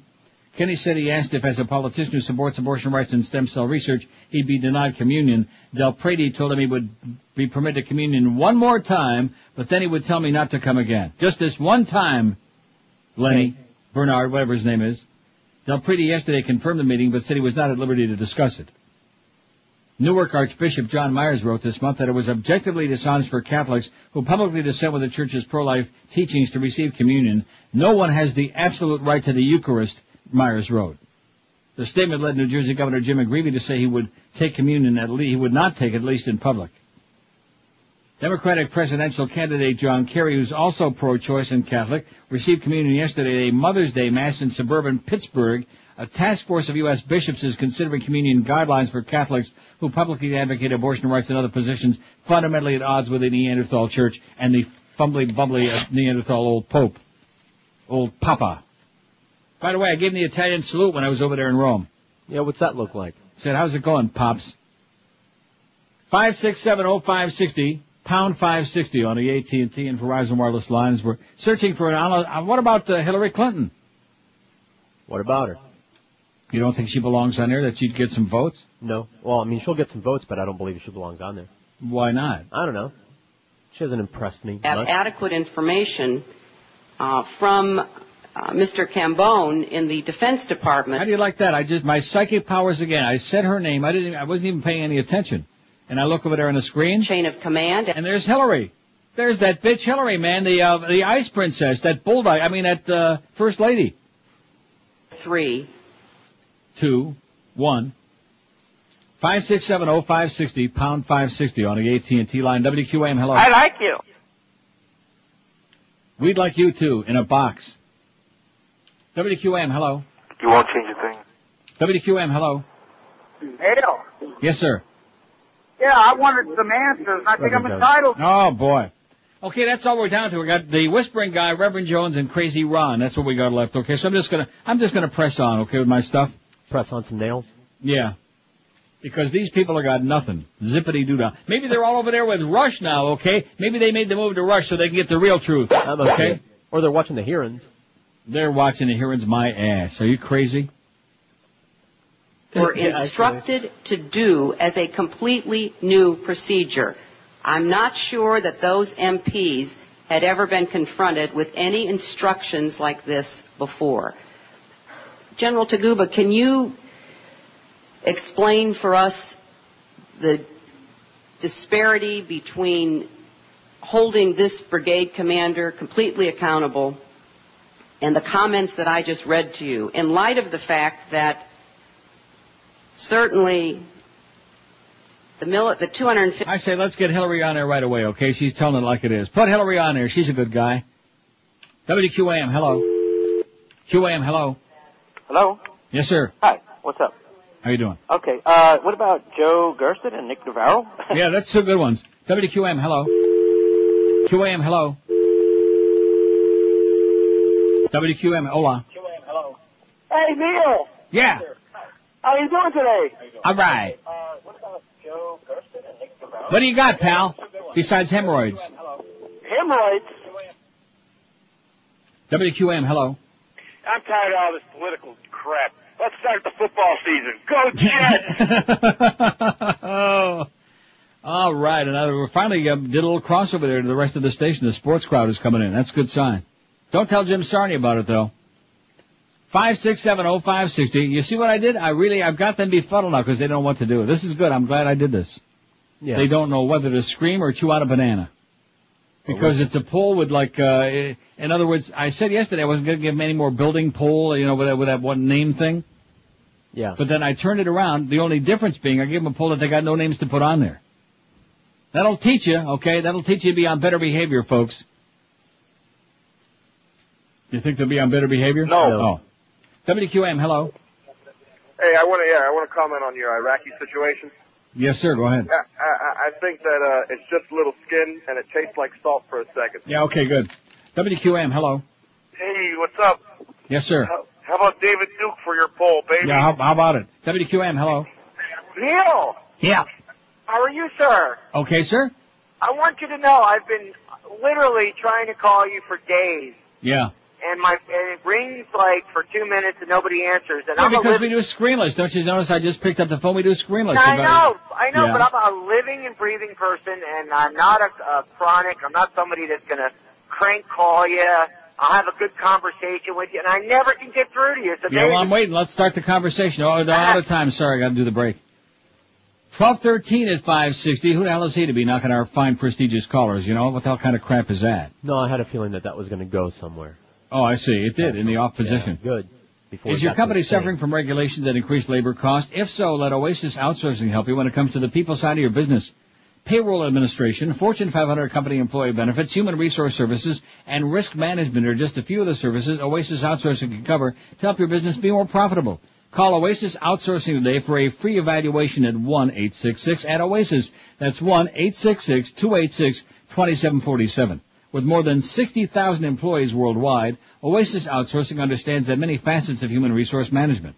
Outsourcing is being recognized by firms large and small as a powerful management choice which lets you focus on your core business while leaving the details to Oasis Outsourcing. Let Oasis Outsourcing make your business more profitable. If you want a free evaluation, call them at this toll-free number, 1-866-OASIS. That's 1-866-286-2747 for Oasis Outsourcing. We're Sports Radio 560 QAM. Oh! Let's abuse some more prisoners. Make them scream nice and loud. All right. Get me some wires and a battery pack. I don't care if they ain't from Iraq. Should be used to the torture. 'Cause we're just playing their game. In the past, it had to be worse with Saddam Hussein. That's Sodom to you, sweetheart. 12:18 at 560 WQM. We're looking at tomorrow's schedule. What the hell is this all about? Oh, I know what it is. What? It says TBD as opposed to TBA. What kind of stupid thing is that? To be determined at the Miami Heat at the AAA Arena tomorrow in Hank Slot. That's because tomorrow's Wednesday and Humper's going to be traveling to Baltimore, I'm sure, tomorrow on his way to the Preakness. Aren't you excited about that? Oh, yeah, thrilled. Smarty Alec and Smarty Jones, because Dave Johnson will be calling on Friday. I think this is the year. This is just exactly what Thoroughbred Racing's been looking for, is make that Seabiscuit thing look like child's play. A heart-rending story. Isn't that what America needs? It's a great horse. Okay. Hey, it'll be Kim Bocamper tomorrow. Don't get so animated about it, okay? If I were you, I wouldn't be so happy about it. I mean, I like Kim, he's a good guy, but he is terminal on the air. Kimba Bocamper for the Humper tomorrow at the AAA Miami Heat Arena. And, of course, the Heat won a game last night over Indianapolis, which was a really shocker. What have they won, 17 in a row at home now, the Heat? Yeah. Let's do some sports talk. What do you say? I know. Get that George really all whipped up into a frenzy, huh? Oh, yeah. Philadelphia kicked the Tampa Bay's... Well, Tampa hadn't lost a game in a month, 6-2 last night, Flyers. It's okay. Don't let them fool you. Bremer new minister claims Iraq's first human rights minister launched a blistering attack yesterday on America's chief administrator in Iraq, Paul Bremer, saying that he had warned him repeatedly last year that U.S. soldiers were abusing Iraqi detainees. In an exclusive interview with The Guardian, another one of them Brit newspapers, Abdel Bassat Turki, who resigned a month ago, said he informed Mr. Bremer last November and again in December of the rampant abuse in U.S. military prisons. Let me say it again, last November and again in December. He listened very well, but that was all he did, he added. Dr. Turki also claimed that he received information of abuses committed against prisoners just this week, but refused to give details. In other words, they're talking about it, but they're still doing it. Following allegations of abuse, he said he had asked for permission to visit Abu Ghraib prison last November. The month the photos were taken of U.S. guards abusing naked Iraqi inmates, but Mr. Bremer refused his request. In December, a month before the U.S. military set up its own secret inquiry into Abu Ghraib, he telephoned Mr. Bremer to complain about the treatment of female detainees. They had been denied medical treatment. They had no proper toilet. They'd only been given one blanket, even though it was winter, he said. Dr. Turki's claims heap embarrassment on the U.S.-led coalition and the Pentagon and suggest that both had been aware of the widespread abuse much earlier than previously admitted. Is there any question? Absolutely correct, sir. Dan Sr., Paul Bremer's spokesman, told The Guardian that Mr. Bremer only found out about the humiliation of prisoners in January. Liar. Yesterday, Dr. Turki said that in March he and other U.S.-appointed ministers had demanded an investigation after a U.S. soldier raped a woman prisoner, documented by Major General Antonio Taguba in his report on Abu Ghraib, which he's testifying about right now.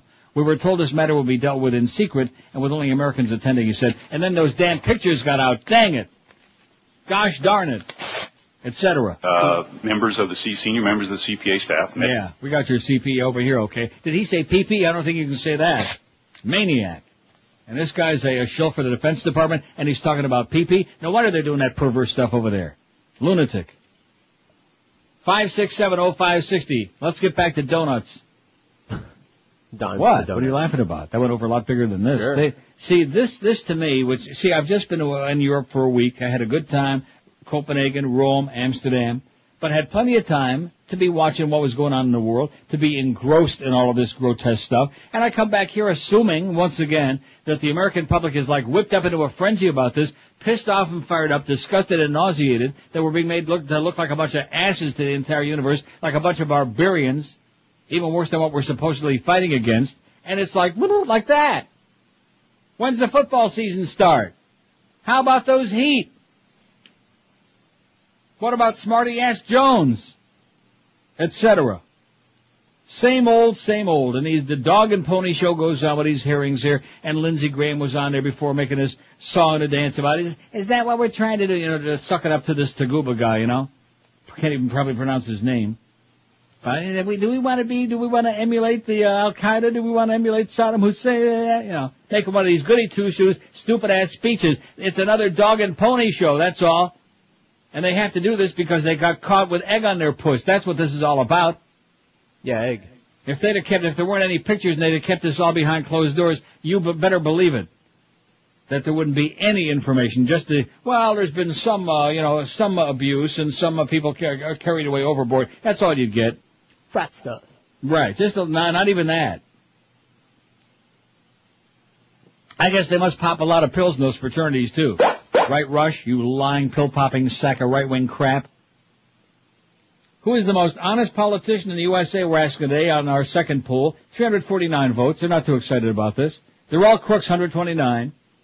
Jimmy Carter, 65. John McCain, 43. Jesse Ventura, 34. George W. Bush, 30, what has he got? 26. An embarrassment.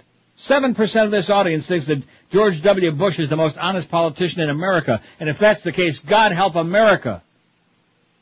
Bob Graham, 20. Howard Dean, 12. Dennis Kucinich, 11. Charlie Rangel, 6. Jim Jeffords, 2. Bill Nelson, 1. And Hillary, out of 355 votes, she's got the big... Oh! That's what Bubba said. Most of them with women, though.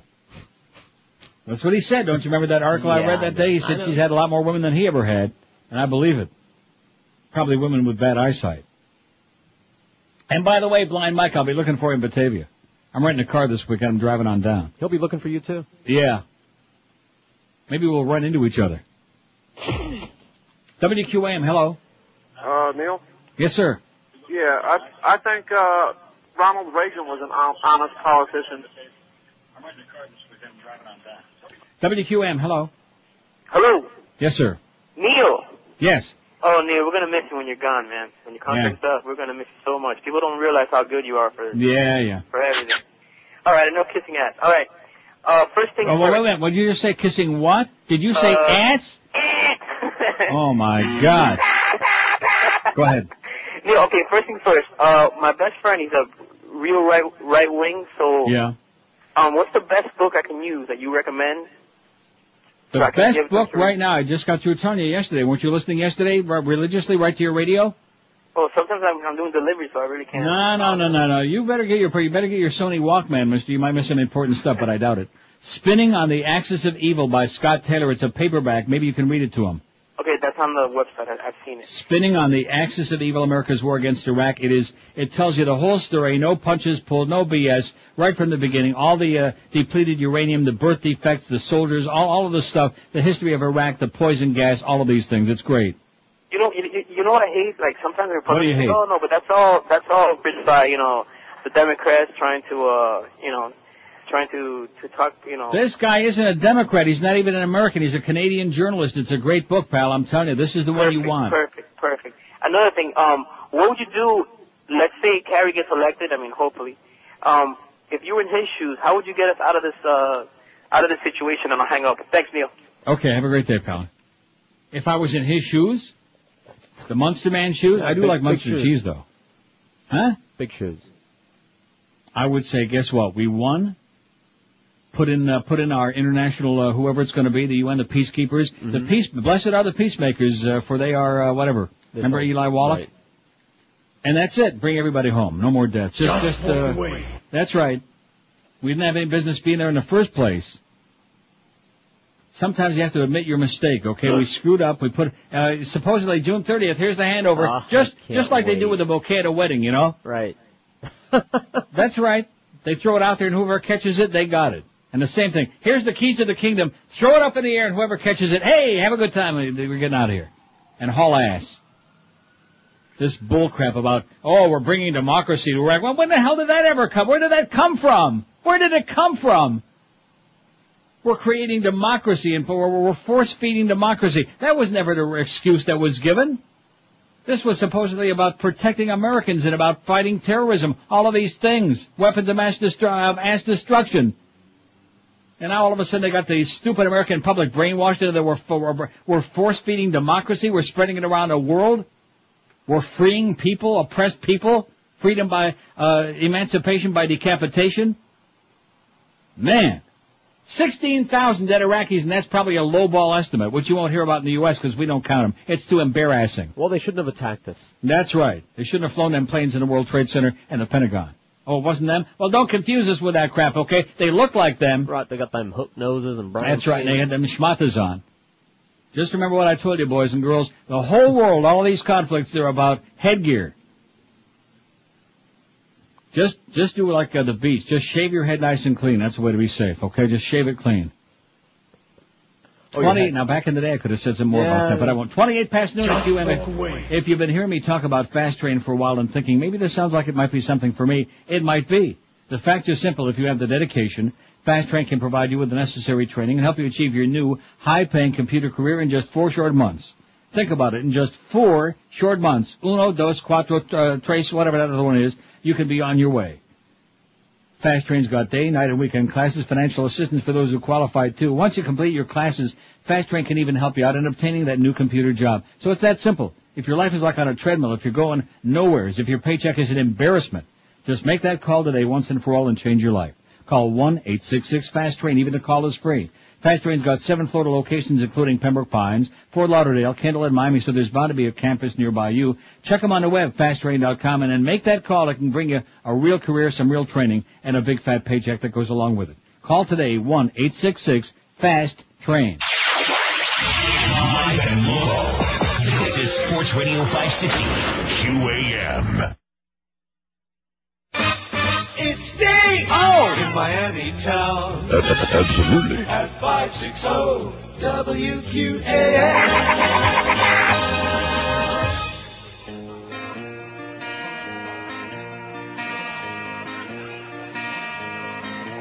Fundamentalists talk crazy with peacemaking. They're lazy. There's just so much phlegm in all their conversations. They only shower on the special occasions and they blow up everything. Arabs hate us, they have oil money. Blow up so much stuff that it's not funny. Baghdad is tragic. There's no way to stop it. They're car bombs and hijackings. These are just a few of their favorite things. They fight over land they should ask pretty please. In their desert type world there's some real violent freaks. Won't they wear some deodorant please? Arabs hate us, they have oil money. Blow up so much stuff that it's not funny. And the West Bank's destroyed and the Gaza Strip's worse. They need soap on their bodies, smells like they just quit potting. Arabs hate us, they have oil money. You turd. 26 to 1 at 560 WQM. I have another weenie here for lunch. Man, these are good. I'm having a Pop-Tart. Are you really? See, Chocolate. great minds work alike. We're eating crap. Who is the most honest politician? Oh, speaking of crap. Rights under the convention. There's Joe Lieberman is asking some questions. Who is this man kidding, okay? He loved it. Wow, I think they must have tied his tefillin too tight. Who is the most honest politician in the USA? 390 votes from the bottom up. Bill Nelson won. Only one for poor honest Bill. I bet you if you went out on the street corner right now, Ives Dairy and 441, and you asked 100 people, who is Bill Nelson, they'd look at you and go, like that. Everyone. Just like that. Come up and. Or maybe they do the Greg Reed deal. Yeah. Like that. Who's Bill Nelson? Yeah. Anyway, he's got one. Hillary Clinton, she's got two. That's because the women are the ones who like her. We don't have any women listening. That's okay. We don't get paid for women listeners anyhow, so what do we care? Right? See, I've adopted a whole new attitude about many things. Why am I going to sit here and bitch about the fact we have no women callers, no women listeners, when we don't make any money off of that? Don't talk to them. Just talk Tell about them. Jim Jeffords, 2. Charlie Rangel, 6. Howard Dean, 13. Dennis Kucinich, 14. Bobby Graham, 22. We like Bobby a lot. George W. Bush, 29. That is blasphemy, man. That is outrageous. That is effing outrageous. That there are still, we got 29 people in this audience, 7% who are stupid enough and stubborn enough to believe in the rantings of a madman. Jesse Ventura, 44. He's moved up nicely. John McCain, 46. Jimmy Carter, 75. In fact, Jesse's in third place of the named people. But of course, number one, and the correct answer, they're all crooks, 145, 36.2%. Bunch of crooks. You'll like this story. Well, I'll get to it in a minute after these important calls. Like the one on line 9, WQAM. Told you. WQAM, hello.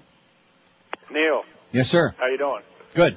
Listen, I think it was yesterday that some guy called up with a spy report about on Rush Limbaugh's show about how he's blaming the prisoner torture thing on the Don't Ask, Don't Tell.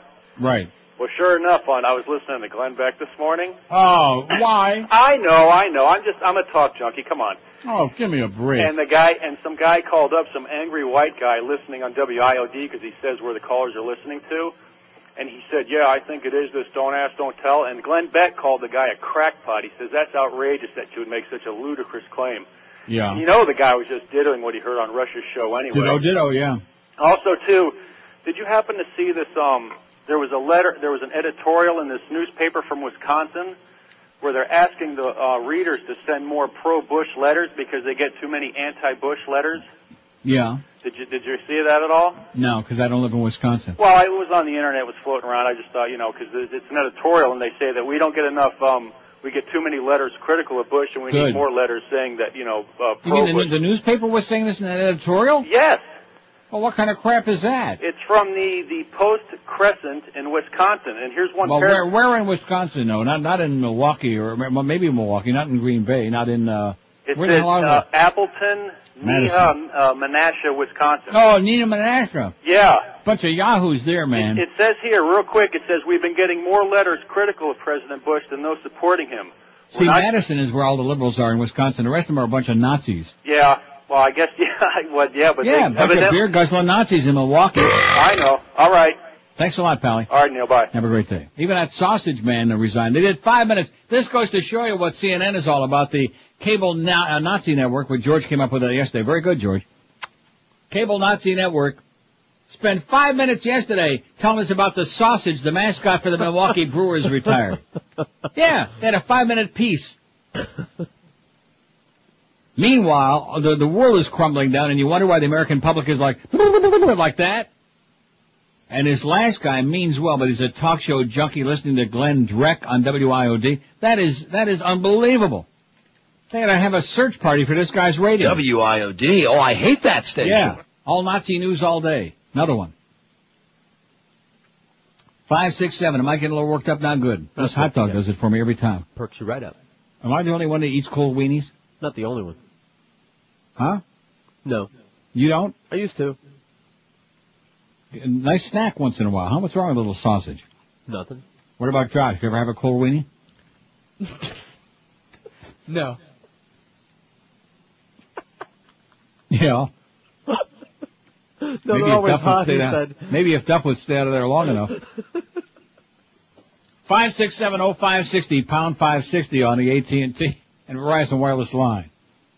See, I'm so proud of all of us that we danced right along that little line there, you know. We just danced right along it. As opposed to that intemperate business we had before with that rhinestone cowboy bit. Man, you won't be hearing that again. God. I was just banging everything in sight here. Well, I can't say that either. WQAM, hello. Hey, where the white women at? There you go. That was it. What was that? A shot. A hit. Well, I didn't hear. What did she say? He, putting on a voice, said, where are the white women at? Oh, I see. WQAM, hello. Hey, Neil. Yes, sir. Hey, I'm amazed that you brought up Bill Nelson. Jones. That was... WQAM, hello. Good morning, Neil. Good afternoon to you, sir. I'd like to offer my condolences. Oh, sorry, time for a break. Just relax. Will you just calm down? I'm in full control here, man. I'm in full command of my faculty. Well, you got the weenie in one hand, so I don't know. Yeah. And my pen in the other one. I'm writing, figuring out numbers. Ciphering? 20 till 1 at 560 WQM. We got the, and do you see this? The Glasgow, they're like an explosion. There's all kinds of stuff going on all over the world. But the sausage mascot retired, so that's the important story. Let's have a 30-minute piece on the cable Nazi news network about that. You got Fox Nazi news, you got cable Nazi news. About the only ones left at all with any balls is CBS. I think it's kind of like a backlash against the Janet Jackson thing and the Ronnie Reagan miniseries thing. CBS is finally striking back. And Viacom against the Stern business. They're all striking back, baby. Let me tell you right now about the financial group. You know, you've heard me talk about these folks and their incredible Only One Mortgage program with an unbeatable 1.25% rate for the purchase or refinancing of your home.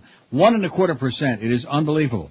That means if you have a $100,000 loan, your payments are just $334 a month. If you have a $200,000 loan, your payments are just $668 a month. What's not to like? Now they're advertising on TV. They're all over the radio, including here. This program's got everybody talking. The Only One Mortgage makes it possible, and only the financial group makes it available. Refinance your current home, get money for renovations, move to another home, and never pay fees or closing costs again.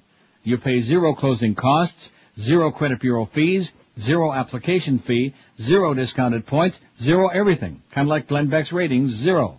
This is for real. Just call Financial Group 1-866-395-LEND to find out more. That's 1-866-395-LEND, the Only One Mortgage. It's the only mortgage you'll ever need. They're an equal housing lender. Credit restrictions apply. 4.25 APR. Rates subject to change monthly. Live and local. We're Sports Radio 560 QAM. Cinco de Mayo celebration, it's the all-new mayonnaise from Mexico. Cinco de Mayo. Give your sandwich a south-of-the-border flavor. Outsource your condiments with Cinco de Mayo for half the price. And with Cinco de Mayo, there's absolutely no health benefits. So spread a little Cinco de Mayo on your sandwich and watch it pick its own lettuce. Cinco de Mayo, the mayonnaise that comes with its own knife. You'll find it at Walmart and will pay less than American mayonnaise. Cinco de Mayo from NAFTA Foods. By the way, there's another 200 to 300 photographs that are going to be coming out. You see that? 200 to 300 more photos. When's the video coming out? So for those people that have been really highly entertained and amused by all this stuff, you ain't seen nothing yet, baby. You got some really good crap coming. Now, speaking of crap, let me tell you about Florida, all right? Okay. Rednecky Yahoo Mugwump State. Right. Barefoot mud. Only the rest of the state can make South Florida look good. And boy, we come out smelling like a rose, like Joe Rose. And by the way, somebody I know said Joe Rose smells pretty good. Absolutely. Been trying to stick his nose in there for days now, especially because he's trying to grab out of his coattails after Joe had the big numbers in there from 8 to 10 a.m. 5-3 share in each hour. And somebody that did like, what did he get, like a 3-something? 3-2. Oh, 3-2, oh my God. Holy moly. Oh, my God. And you know what he's going to blame, don't you? Oh, I know. The fact that Joe and Mark. No, Joe and Mark. That's right. No lead-in. No lead-in anymore. He's got that awful Sporting News Radio as a lead-in. If we could just bring Joe Costello back, because Mark don't want to come back. If we could just bring good old Joe back, doing some more of those overnight pornographic shows when nobody's listening, then Mo could have himself a lead-in. And maybe have a number in there, do you think? No. No. He sucks. Anyway, Zephyr Hills, Florida, this is just so typical, man. This story epitomizes everything that's wrong with the United States, and specifically with the Florida and the West Coast and most of the state. Zephyr Hills, you know where that is, of course? Yeah. The city council of this central Florida town tried to settle a bitter month-long dispute by voting yesterday to change Martin Luther King Avenue back to its original name of 6th Avenue while keeping up street signs with both names, kind of like Hialeah. The 4-1 decision followed almost 2 hours of pubic testimony over an issue that turned neighbor against neighbor and exposed racial tensions in this town of 11,000 founded by Union veterans of the Civil War. In my opinion, it's just pure evil that has come to the citizens of this town. Donna Church, a white resident, told the city council as she tried not to choke up. I know people who've known each other 20 years who won't speak to each other no more. Sally Stewart, a white resident who's married to a black man. Oh, my God. Said the debate that erupted over renaming 6th Avenue last October to honor the slain civil rights leader had exposed the state of race relations in Zephyr Hills, about 25 miles northeast of Tampa. The sewer of the universe, Tampa. The armpit, the anus of the planet, Tampa. Stewart said, "Thank God the cover has been pulled off Zephyr Hills." Some opponents said they didn't want to change their addresses and weren't consulted. Others said renaming a street after King could hurt the town's economy, as streets named after him elsewhere frequently run through poor neighborhoods, like in Tampa and Fort Lauderdale. Right? Right. Supporters of keeping the street named after King rallied outside City Hall before the meeting, holding signs that said, "No justice, no peace in Zephyr Hills," and singing, "We shall overcome." But how's that go? We shall? I don't know how that goes. Asking me? I'll go find somebody. How's that go, Josh? You know. Yeah. If we can compromise by putting both names on the signs, that's one token gesture. A token? Oh, no. Somebody said that's a token gesture. Holy moly.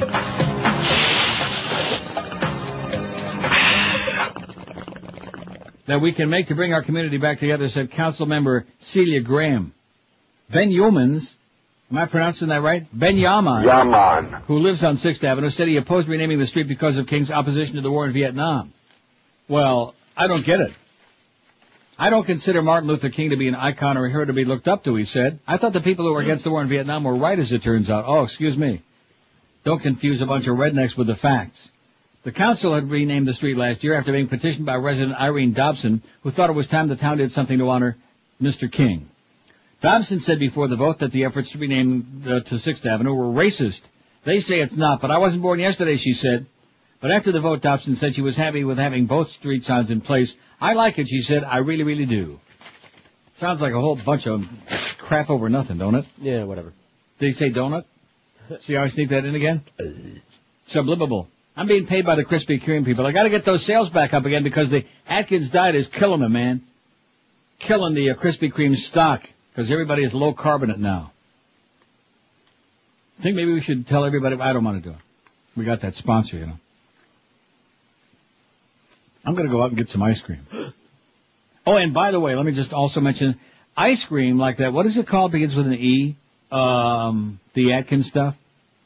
Indulge. I don't know. Isn't that what it is? You're asking me? I don't know. But at any rate, the stuff that's got the low-carb ice cream, all of it, I said this before, I want to say it again as a warning before you think, oh, I'm going to go give me a whole big bowl of ice cream. It's only going to have like 15, 20 grams of carbs. Right. Man, you are going to be so close to home all day, you're going to be just doing the Green Apple Quick Step for hours. It's got maltitol and sorbitol, and it's got it all. Believe you me. Now, we can't make any of those sounds anymore, but guess what? Well, we had a couple of them sneak on it before. They were just raspberries, but it sounded kind of like the same thing. You can't play that either no more, you idiot. You crazy? That sounds like an excretory sound to me. What is that? Toothpaste coming out of the tube. The hell it is. I never had toothpaste come out of that tube. Squeeze it harder. Oh, okay. Oh, and speaking of that, what a great segue. Oral sex lessons to cut rates of teenage pregnancy. I'm going to be an instructor. Yeah. This is in the Brit papers, of course. They wouldn't have that in America. That's un-American oral sex.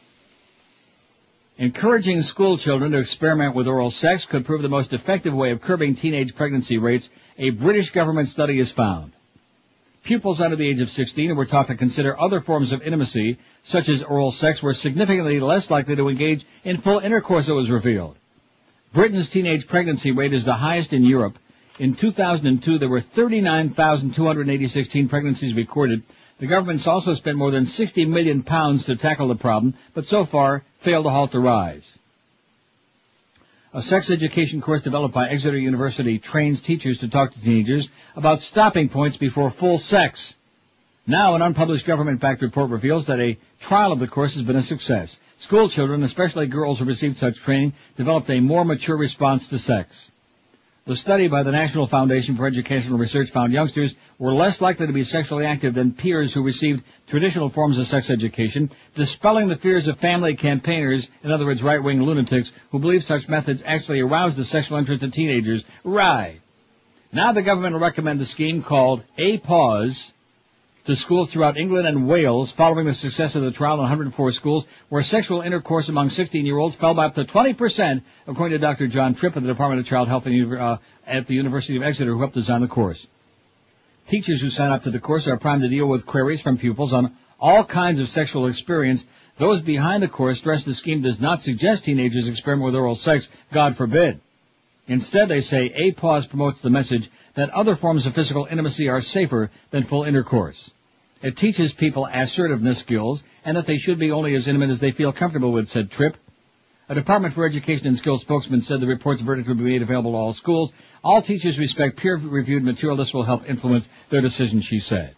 So how you go? How do you like that? Oral sex lessons cutting the rate of teenage pregnancy. Where were those oral lessons when we were moral. teens?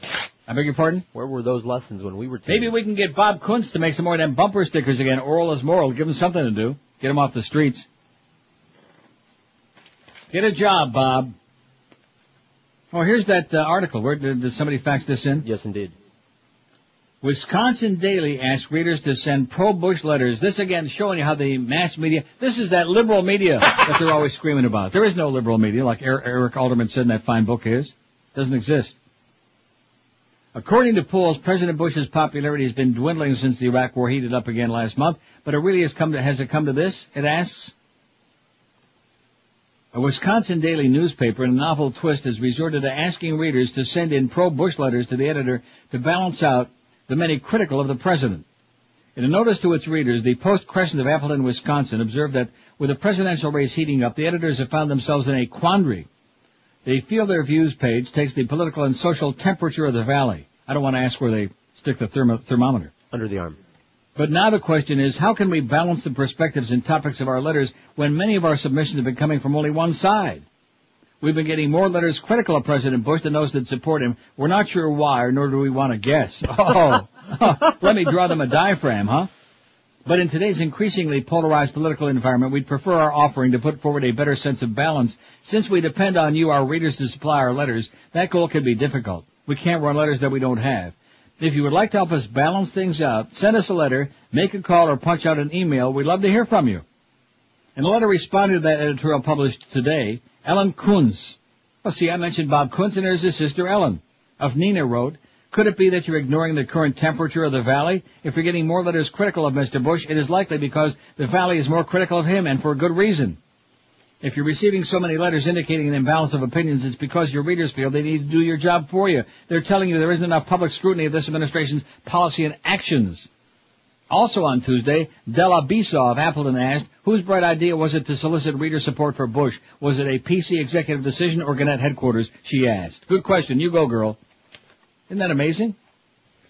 Yeah, let's see if we can't have some more pro-Bush stories there on the cable Nazi network, and we already got nothing but those on the Fox Nazi network. And then, of course, on the commercial networks. We'll take away your licenses if we don't have more pro-Bush stories between now and November. Wow. 5670560. I guess I've been, overlooking these calls here, right? Oh, yeah. What? We might be missing something important. WQAM, hello. Change the subject already. Oh, sorry, got to do the break. Oh, see, now we got a new one. Now we got a new one. We got Whisperer Jr. Mm-hmm. Change the 12:56, 4 minutes before 1 at 560. Change the dial, okay, Schmendrick? Change your underwear, change your pantaloonies, change your little panties, okay? And have a great day. And thanks for listening, by the way. What's going on in that poll? Who is the most honest politician in the USA? Now, maybe that was him just doing the voice without doing the whispering, because that would be 3 times today. Even he usually doesn't get that carried away. That was probably the real voice. The most honest politician, they're all crooks, 166. Jimmy Carter, 89. Jesse Ventura, 56, as in Q, 56. John McCain, 53. George W. Bush, 33. 33 ought to be ashamed out of 473. Bob Graham, 28. Dennis Kucinich, 16, like his hair. Howard Dean, 14. Charlie Rangel's got 7. Hillary's got 7. Jim Jeffords, 3. And Bill Nelson's got 1. You know Bill Nelson's got 1? He's got 1. Hey, if your carpets look really shabby these days, if they're worn out, if they're looking really schmutzy, here's the answer for you. If you want to bring them back to life, make them look just like you had brand new laid on your floor, call our experts at Dry Concepts. They're the best in the business at bringing your carpeting back to life, which is why I've been using them in my home for over 20 years now. 20 long, excruciating years. Can you even imagine the amount of schmutz they pulled out of my carpets in that period of time? I don't want to think about it. Sanitize your home today using Dry Concepts, certified trained technicians, and their exclusive patented dry cleaning method. That's right, they dry clean your carpeting. Same idea as dry cleaning your clothing. Leaves them vibrant in color, soft to the touch, smelling lemony fresh. They dry in a couple of hours. You really can clean today and entertain tonight. And don't forget, they give you a written guaranteed price up front before they start the work. No bad surprises at the end of the job. So whether it's your carpeting, your area rugs, your drapery, your upholstery, all of these things, these are the people you want to trust them to. And when you do call Dry Concepts, ask them to put you on their standby list, which will save you an extra 15% off the already low price. Trust me when I tell you, there's nobody in the world does a job like these folks for you. Dry Concepts. Call them toll-free at 1-800-248-5071. That's 1-800-248-5071, or check them on the web at dryconcepts.com. Live and local. This is Sports Radio 560. QAM. Buttheads. It's the 1 to 2 hour. Coming up tonight on Inside the Behind the True Hollywood Celebrity Music Biography Profile Story. He did more things with his mouth than Courtney Love could ever dream of doing. He was Bobby McFerrin. Don't worry. Be happy. Oh, no, not that song. I have to interview that guy? According to information posted by VH1 on their website, Bobby McFerrin creates music by, quote, beating noises out of his entire body while emitting a constant accompaniment of guttural noises, clicks, and popping sounds. Unfortunately, this also describes a huge percentage of crazy people who, like McFerrin, live in New York City. Excuse me, I'm from inside the behind. Are you Bobby McFerrin? Never mind. Excuse me, sir, are you Bobby McFerrin? Don't worry. Be happy. Wait, I think it's Bobby McFerrin. Don't worry. Be happy. Because George W. Bush is an alien and John Kerry is JFK's brain hidden in his pants. Oh, man, we were so close. Don't worry. Be happy. Unable to locate Bobby McFerrin, we were forced to contemplate his rather annoying little song. It's a crock of you-know-what. Jack Forrest is a Des Moines resident who, at the peak of the song's popularity in 1988, fell into a threshing machine. People would come up to me in my wheelchair. My head's in a brace. I'm in a full body cast. I haven't yet regained the power of speech, and they're singing that freaking horrible song to me. Don't worry. Be happy. Huh. Bleep you, Bobby McFerrin. I said bleep because I figured you wouldn't let me say am I right? Bobby McFerrin. Bad music is not a victimless crime. It's a big, juicy, sopping wet look at showbiz. Tonight on Inside the Behind. 103, excellent, at 560 WQM. Why you faxed me this thing from this right-wing piece of garbage, this insane... just for fun. The Weekly Worst, the Media Research Center. Woo! Get yourself some help before it's too late, okay? Man, oh man. Now, let's get to the important stuff, all right? National Enquirer got the big Michael Jackson story and the big Martha Stewart story, who just hits 275 pounds. Wow. She's got problems. Bombshell allegation in molestation case, Jacko's co-conspirators. The Enquirer says Michael Jackson's criminal problems mushroomed when a surprise new charge of conspiracy to commit extortion, child abduction, and false imprisonment was leveled against him in the child molestation case. What's more, the embattled pop star told a Pinocchio-sized lie outside the courtroom, and he's facing an allegation that he did drugs. All of these things. The bombshell conspiracy allegation means prosecutors have now included other people in the case against the 45-year-old entertainer, and the Enquirer has investigated the secret identities of two possible co-conspirators now named publicly in the grand jury indictment. They're former employees of Jackson who helped him deal with the family of the now 14-year-old boy who's accused Jackson of molesting him and applying him with alcohol in early 2003. After the alleged crime took place, police alleged that Jackson Camp tried to intimidate the boy and his family with threats, took the family's belongings, and attempted to relocate them to Brazil, a source close to the case told the Enquirer. There may even have been death threats leveled, said the source. At one point, the boy and his family may have been held hostage at Neverland. Meanwhile, Jackson had people searching through the boy's and his family's belongings at another location, desperately trying to retrieve a laptop computer that Jackson had given to the boy. There's a belief that there was incriminating evidence against Jackson on the laptop, and that Jackson was desperate to get it back. New York City Attorney Joseph Tacopina told the Enquirer that he represents the two men who may be named co-conspirators, but he denies the men, Frank Tyson, 27, and Vinny Amen, or is that Amen, 23, took part in any conspiracy. Tyson, who's known Jackson for more than 20 years, recently worked as his assistant. Amen, or is it Amen, an entertainment producer, met Jackson through Tyson and became vice president of MJJ Productions. As the family's relationship with Jackson was deteriorating and the Martin Bashir documentary was creating problems for Jackson, Tyson was asked to come to California to work on a rebuttal show, an insider told the Enquirer. Tyson brought Amen with him. The two ended up minding the boy and his family. The family says they were threatened by Tyson and Amen, but Tyson and Amen offer a completely alternative view. They say the mother was an opportunist who wanted Jackson's continued financial support and even wanted him to buy her a house down the road from Neverland. The two men also stayed with the young accuser and some of his family members around February 2003 when the Bashir documentary aired on ABC. The Enquirer has also learned that prosecutors could potentially bolster their case against Jackson if they use testimony from a new accuser. In our May 3rd issue, we reported that L.A. police have announced they're investigating a new child abuse accusation against Jackson, this time from a boy who alleges the singer abused him from the age of 3. You following that? Yeah, 3. This time from a boy who alleges the singer abused him from the age of 3. Oh, my God. Sources have disclosed that the boy, now 18, says he's had flashbacks of repressed memory of sex with Jackson and seeing Jackson do drugs. A police source told the Enquirer the boy told police he recalled Jackson feeding him red wine in a silver goblet. Oh, there's that Jesus juice again. In a dark room inside the house Jackson once lived in Encino, California. He also says he saw Jackson do drugs. In another shocking twist, Jackson told a bald-faced lie outside the courtroom in Santa Maria, California. In the bid to reach out to potential jurors, Jackson said, "My children were born in this community," which of course is completely untrue. His son, Prince Michael, 7, was born at Cedars-Sinai Medical Center in L.A., while his daughter, Paris, 6, was delivered in an operating suite in Beverly Hills. Jackson's former wife, Debbie Rowe, gave birth to both children. It's unclear where his youngest child, Prince Michael II, who was adopted secretly, was born. The whole case will come down to who's telling the truth, Jackson or his accuser, said the source close to the case, and here Michael puts his foot in his mouth by telling a lie that is a checkable fact. He's got Surus, baby. Good. Just sold Neverland, too. Did you see that $18 million? No, I did not. Just sold Neverland. Well, he's got some bills to pay. Yeah, I'll bet. Let's take a look at that poll now. I'm really surprised we had such a short list here, aren't you? Are involved in seeing that the punishment for such violations of human rights... There's Hermann Goering Rumsfeld, by the way, who's going like that. Man, he must have naked pictures of El Presidente, wouldn't you think? I'm being dragged around on a leash. Who is the most honest politician in the USA? They're all crooks. 176, 34.5%. Cynics, like me. Jimmy Carter, 95. This is out of 508 votes. 508. Jesse Ventura, 62. John McCain, 58. Look at that. Jesse moved into second place of the named peoples. John McCain, 58. George W. Bush, 34. 6.6%. They left the other 6 out. He's El Anticristo, man. Make no mistake about it.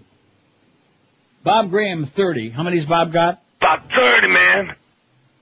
Dennis Kucinich, 19. Howard Dean, 14. Charlie Rangel, 8. Hillary Clinton, 8. Jim Jeffords, 3. And Bill Nelson, 1. How come we haven't put John Kerry on there? I don't know. Come on, Josh. How come you left John Kerry off of there, you maniac? Just because you don't like Dunkin' Donuts. Get him on there, please. Right. Let's get serious. We didn't put Ted Kennedy on there? Didn't we? No. We didn't put Bubba on there either. Well, they lied about, extraneous stuff. Right. Other stuff. I mean, Ted said he didn't kill the bitch, and Bubba said he didn't get no, jobs. WQAM, hello. Oh, you? Yes, sir. Yes, I am. Hey, I got a name for a poll. Yeah. Ralph Nader. Ralph Nader, there you go. Ralph Nader, maybe crazy, but he's honest, is what this guy says. Okay. We'll get some votes. And he deserves them. He's honest. No, he's not honest. He's just crazy. He's just an egotistical bag of wind. That too. At any rate, who knows if he's honest or not? I don't think he is. Don't you remember we had that expose story about him and all the special interests? He's full of crap just like all the rest of them. See, let me just put it to you this way, all right? Nobody who's got all kinds of other things going for him is going to throw it all away for a job that pays $100,000 a year, $200,000 a year, $60,000 a year, like mayors of some cities, unless they got millions and millions in graft waiting for them. I don't want to mention Mayor Pequena. You notice I left that out? Right, yeah. Well, I have to. Right. I can't say Mayor Conga Pequena. I like that. Let's form a conga line. What was that thing in that story yesterday? Kumbaya, and I said Kumbaya. I just made that up. Kumbaya. That was a pretty boring song. Who did that? Kumbaya. I don't know. Another singing nun? Oh, man, it was awful. I don't know. WQAM, hello. Neil, this is a travesty what's going on in America today. I'm talking about the gayness that George is spewing. Yeah, okay, great. WQAM, hello. Yeah, I got something for your poll. Yes, sir. Mayor McCheese is the only politician I trust. Mayor McCheese. How about Ronald McDonald? I don't trust any of those politicians, but he makes a pretty mean burger. Okay, thanks. How about Hamilton Burger, man? I think he ate too many of them. He choked on them. Poor Hamilton Burger. Don't smoke. And Casper Wine. Don't smoke. Please don't smoke. I beg your pardon? Casper Wine Burger. Another idiot.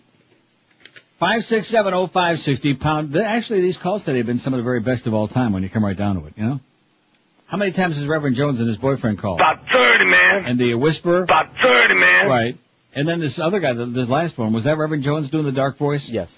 Yeah, I thought so. So like I said. About 30, man. Yeah. Wait till we see him at the track next time. I'm going to stick Wally Hennessy's boys on him, okay? They're going to kick your ass, man. Hey, Wally, here's the finish line over here, baby. Quit looking back. 12 minutes after 1 at 560 WQM. You know, Voom is the only entertainment system that's designed specifically for high-definition TV. Voom has got over 35 channels of high-definition programming, 3 times more than anybody else. Voom, V-O-O-M, has exclusive HD channels. They got it all. They got movies and sports, music and news, not available on cable or satellite. Voom has your favorite cable networks like MTV, ESPN, CNN. Voom has your favorite local channels, both in high definition and standard definition, too. Voom's got over 100 channels of great entertainment, and they deliver for you the best picture on earth. If you want details on this fantastic offer they got going for you right now, just make this toll-free call. Call 1-866-848-8666 or check out their website at voom.com for their limited-time offer. They give you free installation, no upfront cost, no long-term commitment. So better get Vooming because this offer ends May 31. Call them today toll-free and find out what it's all about, and then let us know. Call 1-866-848-8666. Live and local. This is Sports Radio 560. QAM. And another thing. You don't listen to me, you would have been a big star by now. You with that little thick, squeak voice. How do you expect to get anywhere, you little puny puke? We say puke? I don't even know anymore. What's that? The 3,500 white guy. The more I hear you. Yeah, what about it? The more I hate you. What do I care? And when I'm near you, I wanna die. Your pecorino, toenail cheese aroma puts me in a coma and points my eye. Why, I ought to smack you. There, see? I know my smell attracts you. But unlike Zach, you still got a job. I feel just like that you are my kid brother. And one yiddy to another. That's why you're still not fired.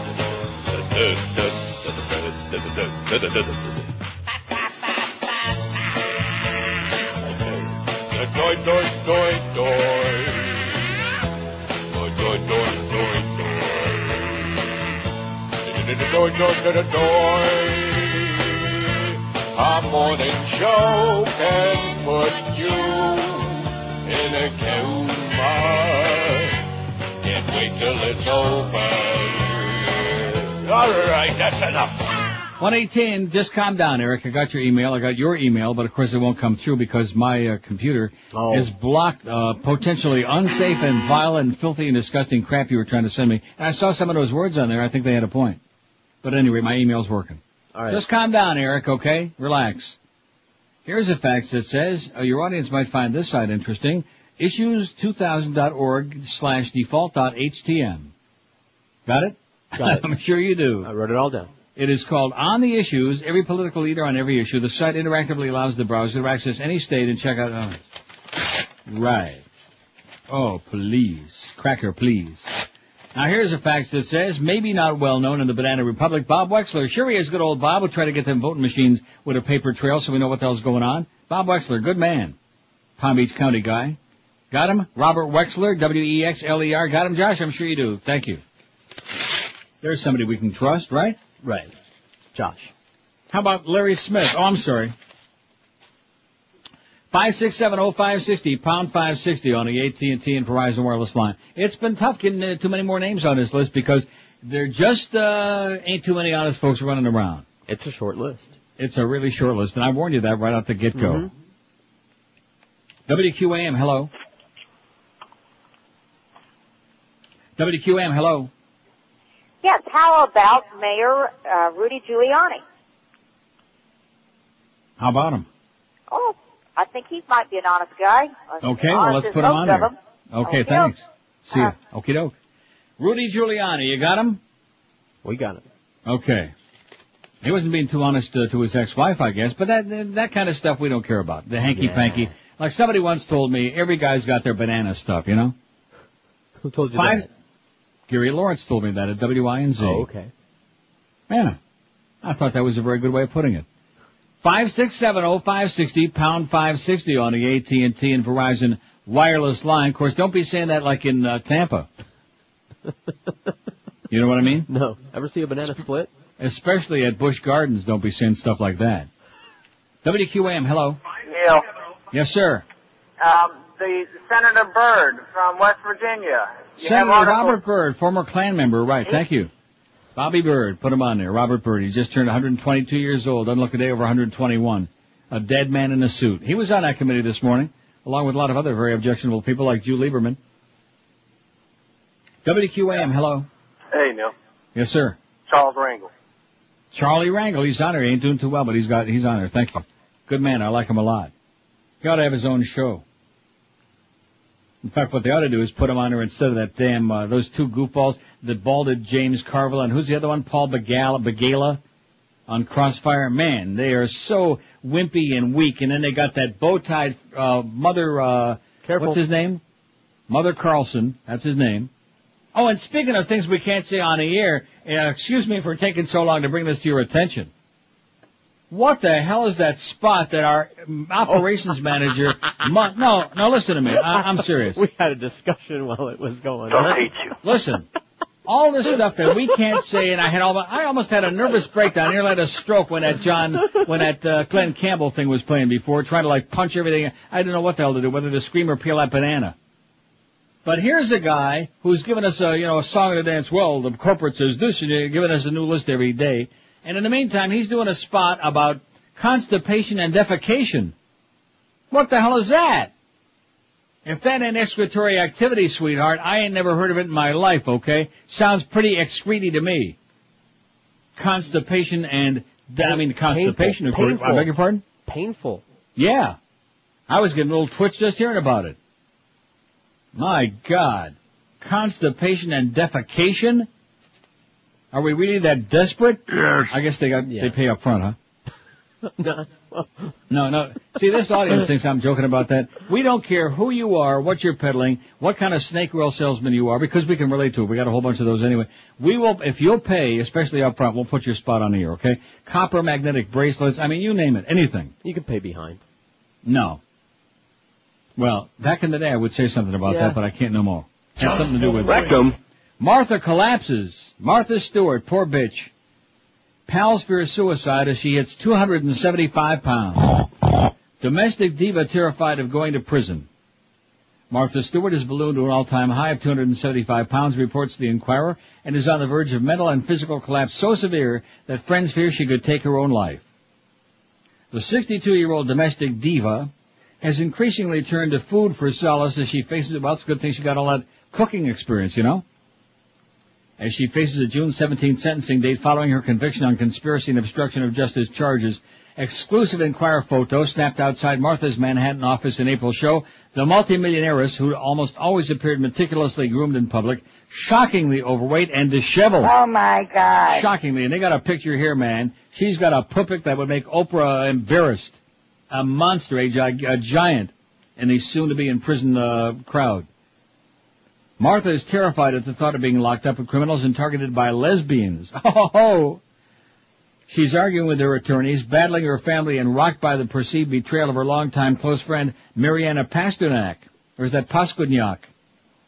Other friends have begged her to get her medication, calm her fear and rages, but they say Martha insists on using food as her only tranquilizer. Those closest to Martha fear for her, a friend told the Inquirer. She appears to be having a breakdown, and she suffered a physical collapse. Weeks after the guilty verdict, Martha's heartbreak completely overwhelmed her, and she broke down and collapsed in a heap. Why are they doing this to me, she cried. And she's in denial about her huge weight gain. Before the trial, as her legal woes mounted, the once svelte Martha reached 250 pounds. Since then, she's put on another 25 pounds for an all-time high of 275. Her clothes don't fit her, they're far too tight, but she goes right on munching rich foods and washing them down with vintage wines.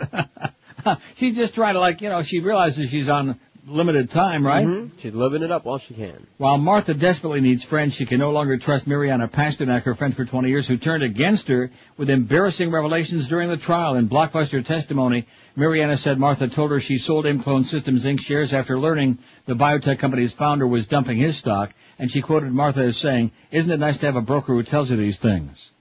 It was a shocking betrayal from a close friend, and although Mariana slightly backed off the statement later in the trial, the damage had been done.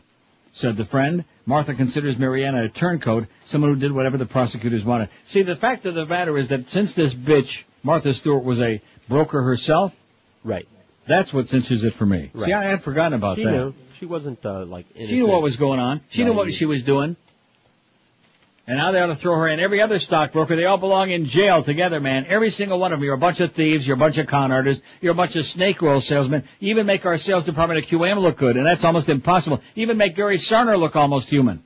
And by the way, Gary, look out the window of the plane, baby. You're going to see a real close-up view of New York. Or maybe it would be North Carolina, you think? Keep him out of there. That's right. They don't cotton to his kind of North Carolina. I'm sorry. But that's okay. There'll be some other sales who'll come along to kind of pick up the pieces, as they say, Gary. You idiot. Anybody that's keeping track at home, maybe probably people in the audience have like a little diary. Sure. For the show. Anybody's keeping track, Gary Sarner's number 1 now with 4 bullets, okay? Passed Todd Dreck like he was sitting still. 26 after 1 at QAM. I want to tell you about our friends at the Financial Group. You know, you've heard me talk about them and their incredible Only One Mortgage program with an unbeatable 1.25% rate for the purchase or refinance of your home. 1.25%. It is positively unbelievable. That's just $334 a month if you have a $100,000 loan. If you have a $200,000 loan, your payments are just $668 a month. Now they're advertising on TV. They're all over the radio. The program is so exciting it's got everybody talking because the Only One Mortgage makes it possible and only Financial Group makes it available to you. So refinance your current home, get money for renovations, move to another home, and never pay fees or closing costs again. You pay 0 closing costs, 0 credit bureau fees, 0 application fees, 0 discounted points, 0 everything. This be for real. Just call Financial Group to find out more. Toll free. It's 1-866-395-LEND. That's 1-866-395-LEND. It's the Only One Mortgage, the only mortgage you'll ever need. They're an equal housing lender. Credit restrictions apply. 4.25 APR. Rates subject to change monthly. Live and local. This is 560. The radio's all yours. QAM. Neon God. From the makers of CSI comes a show about tackling the nastiest criminals on the planet. Wacky morning show DJs. It's FCCSI. Okay, people, we got a shock jock making scatological comments about the female anatomy. Let's roll. See the guardians of decency take down the purveyors of filth on FCCSI. So, if you got big juggies, don't complain when strange men want to boink you. You guys get that? Yep, that's 3 boinks, 2 juggies, a big dangler, and a Lewinsky. Sir, we've got a case. Let's move. Okay, I'll take caller 14 for tickets to... Freeze! FCCSI! What? Me? What did I do? You're under arrest for indecency on the airwaves. Oh, come on, man. Dude, I'll tell you what. If you let me go, I'll give you a Morning Zoo t-shirt, huh? What do you say? I don't want your t-shirt, scum. I want your ass in jail. Excuse me, sir. Can you say ass? Sure I can. I'm not on the radio. I'm on TV. FCCSI. Only on CBS. When we're not exposing Janet Jackson's breasts on the Super Bowl, we're exposing some really serious crimes.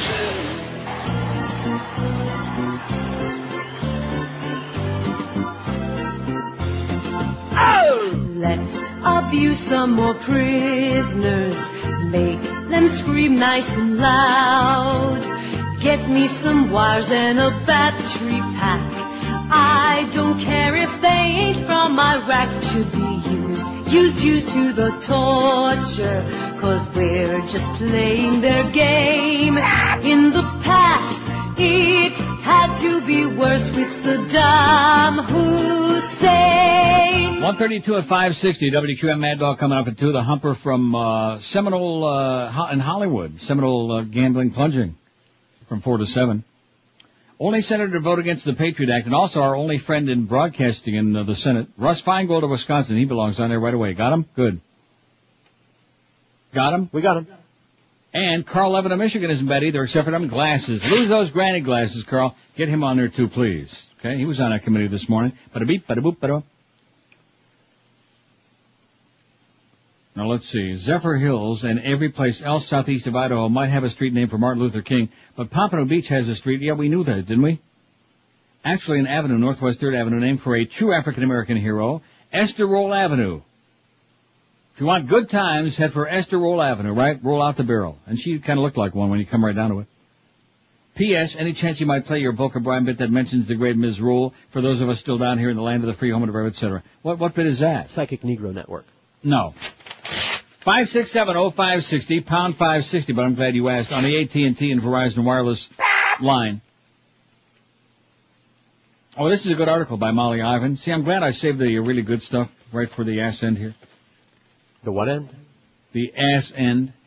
You know, the end where you have like constipation and defecation and things like that? Painful defecation, I'm sorry. Right. Man, oh man, I always knew that muff was a real pain in the ass, but good God. That's coming up again too, so... Is it really? Yeah, let's promo it. So to speak. That's what Clarence told me. Anyway, Molly Ivins writes, that was no fraternity hazing at Abu Ghraib prison. She says, let's get real. On Fox so-called news, Former Army Sergeant Tony Robinson was allowed to claim without contradiction that what happened at the prison at Abu Ghraib was no worse than fraternity hazing. Rush Limbaugh concurs. Let me speak up on behalf of the Kappa Sigs, KAs, and even Deeks, where only minor branding incidents occurred when George W. Bush was the head Deek at Yale. This is straight from the report of Major General Antonio Taguba. Between October and December 2003 at the Abu Ghraib confinement facility, numerous acts of sadistic, blatant, and wanton criminal abuses were inflicted on several detainees.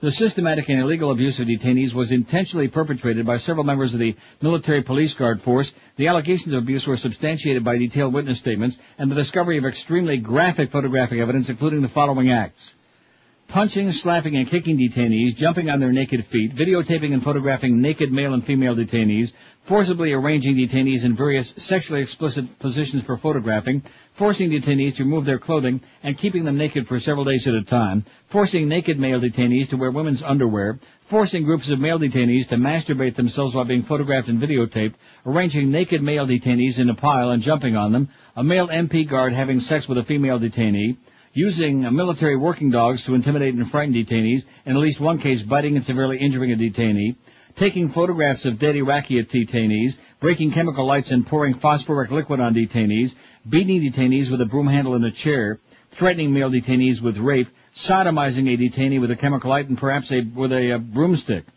There it is. Just face up to it and quit making excuses. I've spared you so much disgusting detail, she says. In our continuing quest to understand how we got where we are, let us turn our attention to Ahmed Chalabi. He's the most plausible con man and comes with excellent credentials.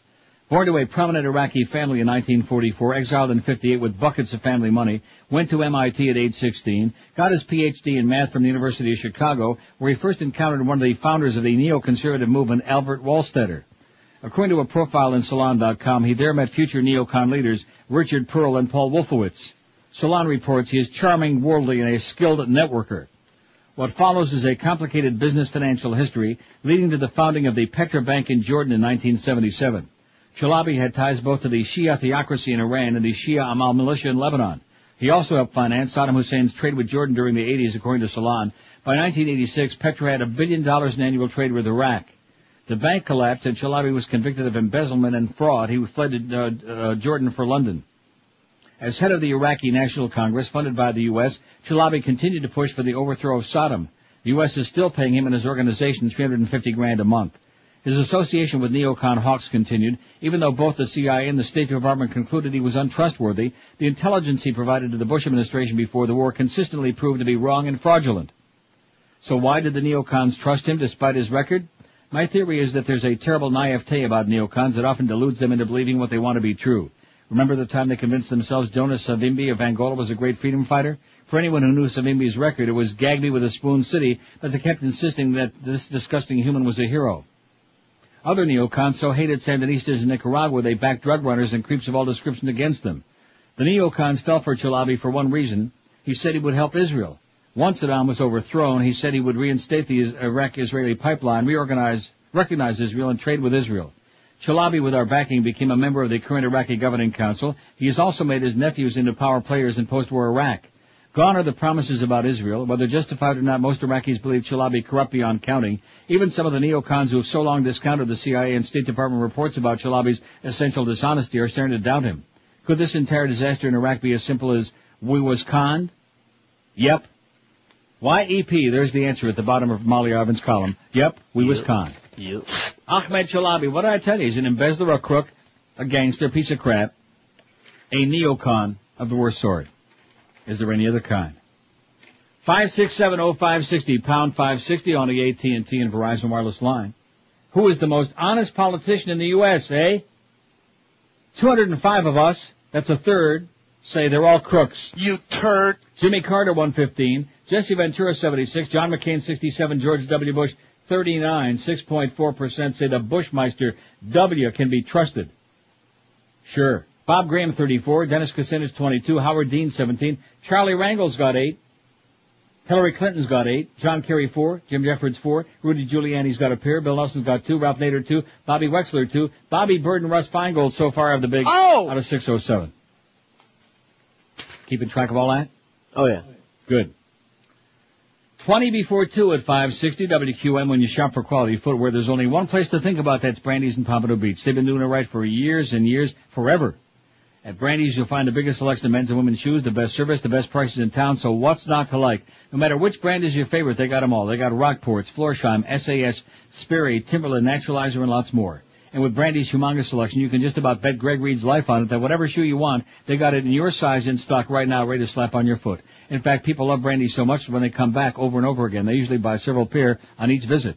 Brandy's is open daily 9 till 9, Sundays 10 to 5. You'll find them at 1290 North Federal Highway in Pompano Beach. It's always worth the trip no matter where you are. And don't forget, all this week at Brandy's, it's a great time to buy New Balance shoes. All great men's and women's New Balance styles, 20% off this week at Brandy's. So come in the store or visit them on the website, brandyshoes.com. We're Sports Radio 560 QAM. Cheese.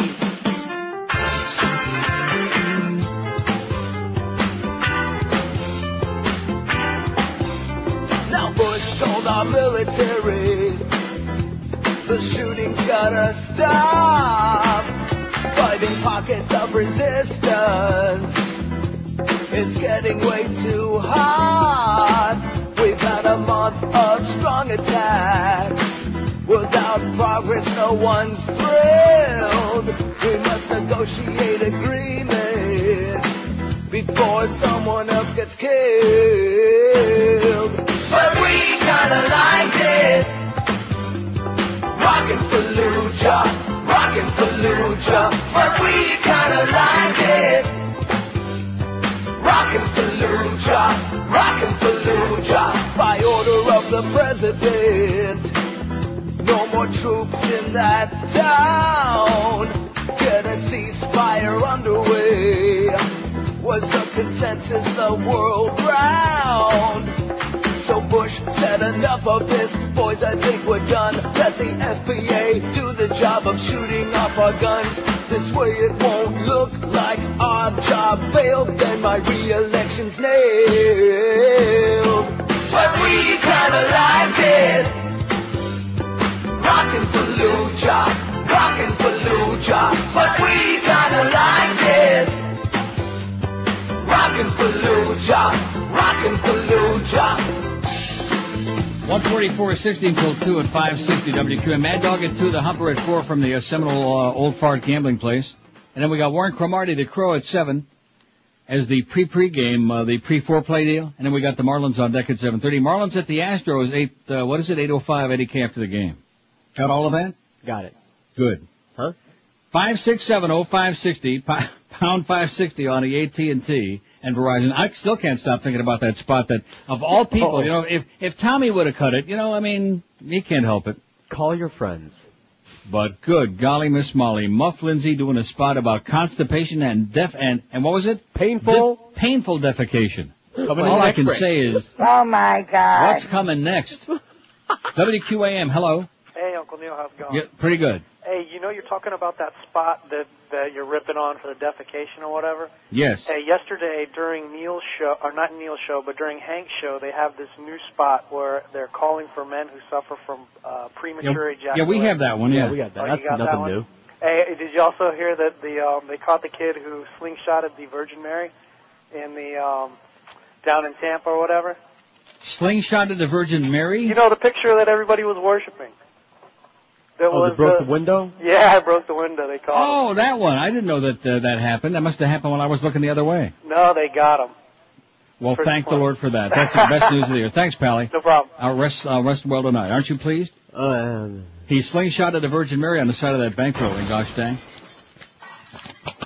I'm just taking care of something right here. That's all right.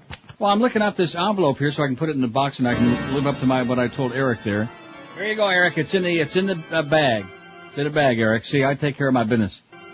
5670560, pound 560. I'm not a nervous Nelly like some people I know. I don't want to mention no names, you understand. Look at that. There's only one line ringing now. I could get the rest of this material here, but that would be bad because I'm sure we have some very important calls coming in between now and 2 o'clock, don't you think? I know so. WQAM, hello. How you doing, Neil? Pretty good, sir. Good. I have a suggestion, not for a poll, but like on Thursday, instead of a poll, how about like a mock vote? A mock vote. A mock vote. A mocky vote? Yeah, you know, just see what the listeners, most of the listeners I would think would be going for Kerry. Yeah, we do that periodically once in a while, but every Thursday is a little over the top, okay? Plus we gotta let some goyim vote too, not just Jews. 5670560, pound 560 on the AT&T and Verizon. I mean, can you imagine that? Hey, pal, you're a great caller, you're a wonderful American, I wish you a great life, but stay out of programming, okay? We got enough problems as it is. Believe me. With the difficult, painful defecation. Seriously, I mean, I'm not even thinking about Glen Campbell anymore. That pales into insignificance. Yeah. I mean, at least I didn't consciously anticipate. You know, I'm saying it wasn't an act of intent. But the idea that we're taking money to put this kind of crap, if Careful. I can say that on the air. Wow. WQAM, hello. Yeah. I mean, at least I didn't consciously anticipate that. I'm saying it wasn't an act of... Now I've got that radio just cranked up. It sounds like he's got his head right on the speaker. QAM, hello. Neil, how are you? Pretty good, sir. How are you? Not bad, thank you. Listen, I hope you don't have Jimmy Carter on that list. Yeah, we do. In fact, Jimmy Carter's leading the way, man. He's got 121 votes. Oh, man, that guy, he just makes my stomach boil. Yeah. Does he give you, does he create difficult, painful defecation for you?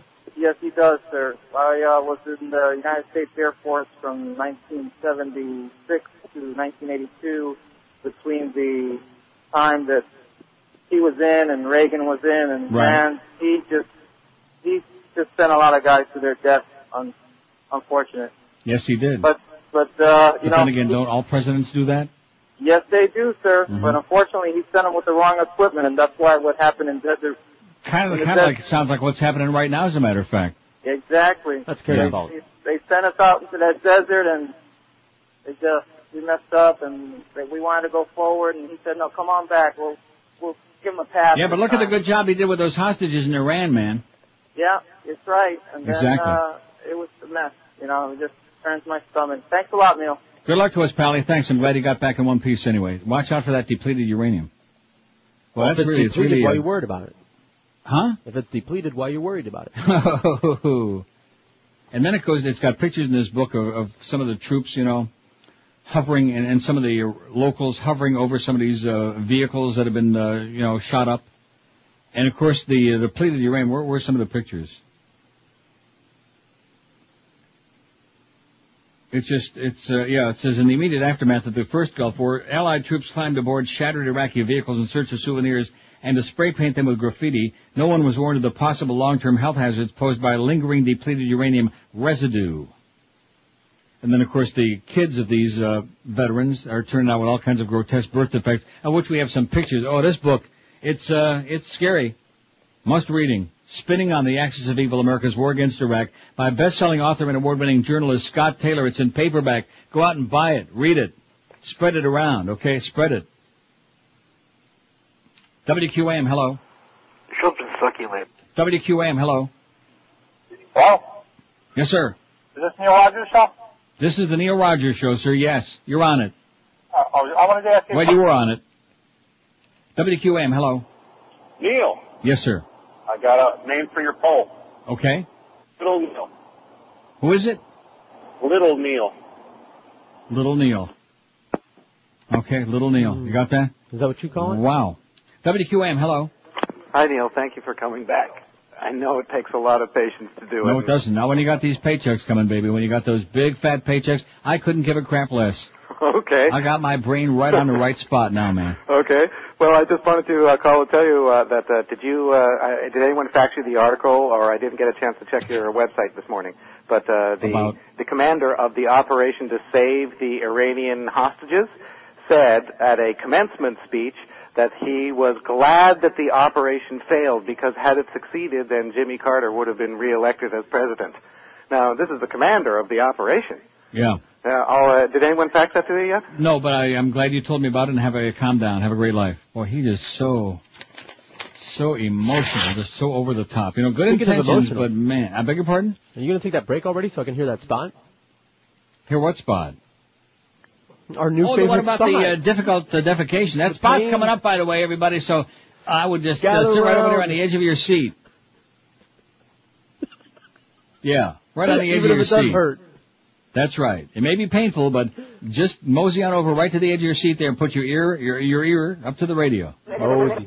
152 at QAM. Buying a mattress can be damn confusing. So many brands, different model names at every store. It's almost impossible to compare. Plus all the phony sales, phony promises with strings attached. You really need to read the fine print, which is why Dial Mattress is so unbelievable. It's the easiest possible way to buy a mattress. When you call 1-800-MATTRESS, you get the best prices on the best brands with your delivery on your schedule and the best customer service in the business. Why would you want to buy a mattress anyplace else? Dial Mattress won the 2004 Better Business Bureau Local Torch Award for Excellence because they work harder than anybody else during your business before, during, and after the sale. When you call 1-800-MATTRESS and speak with one of their expert bedding consultants, you can rest assured you're getting the best possible mattress. Choose from a complete line of Sealy, Serta, Simmons, King Coil, Tempur-Pedic, and Stearns & Bananas Foster. Dial Mattress takes same-day orders all day long from Kendall to Stewart, Palm Beach to Fort Myers. Call 1-800-MATTRESS right now, and you pick the date and 2-hour delivery window you want your mattress delivered. They're on time 99.7% of the time. You can't beat that. I'm one of their zillions of satisfied customers. You call them first, just the first time, and you will be too forever. Give them a call, 1-800-MATTRESS, or log on to their website, mattress.com. Dial a mattress, 1-800-MATTRES, the easiest possible way to get you a great night's sleep for years to come. This is Sports Radio 560, QAM. How young is too young? How does Peter Piper pick a peck of pickled peppers? How many pickled peppers did Peter Piper pick? Oh, I almost got it. John Stevens. Week after week, I wondered why. Warm it up with John wondering why, baby. Did America keep that red-headed guy? Ooh, because like Muhammad, I have a pretty face. He couldn't sing, he could not dance. Ooh, it's all a matter of opinion, baby. Never had a real chance. Well, aren't you sweet? I bet they love him in France. So long, John Stevens, adios, bye-bye. They finally threw you off of AI. Now go away. Go away? Where am I going? So long, John Stevens, hope you had fun. Your voice made me want to shoot myself with a gun. Please go away. Ooh, that's a little hurtful, baby.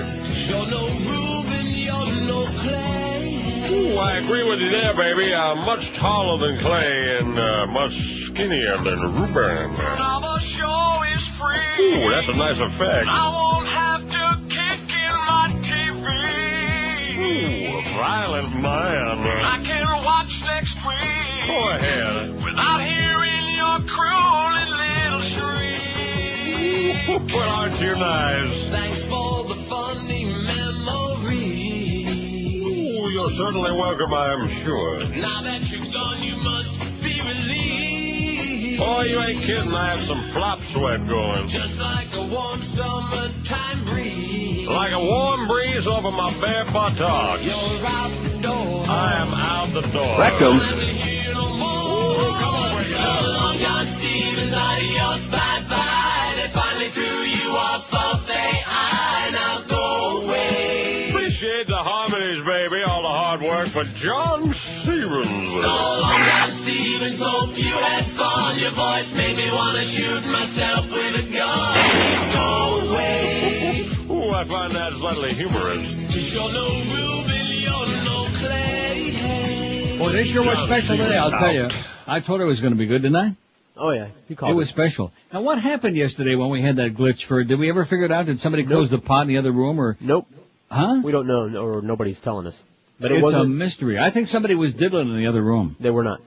Or maybe somebody was just suffering from some painful, defecation. Anyway, here's our poll result. See how this all kind of fits together? Who is the most honest politician in the USA? Did you say Fitz? They're all crooks, 219.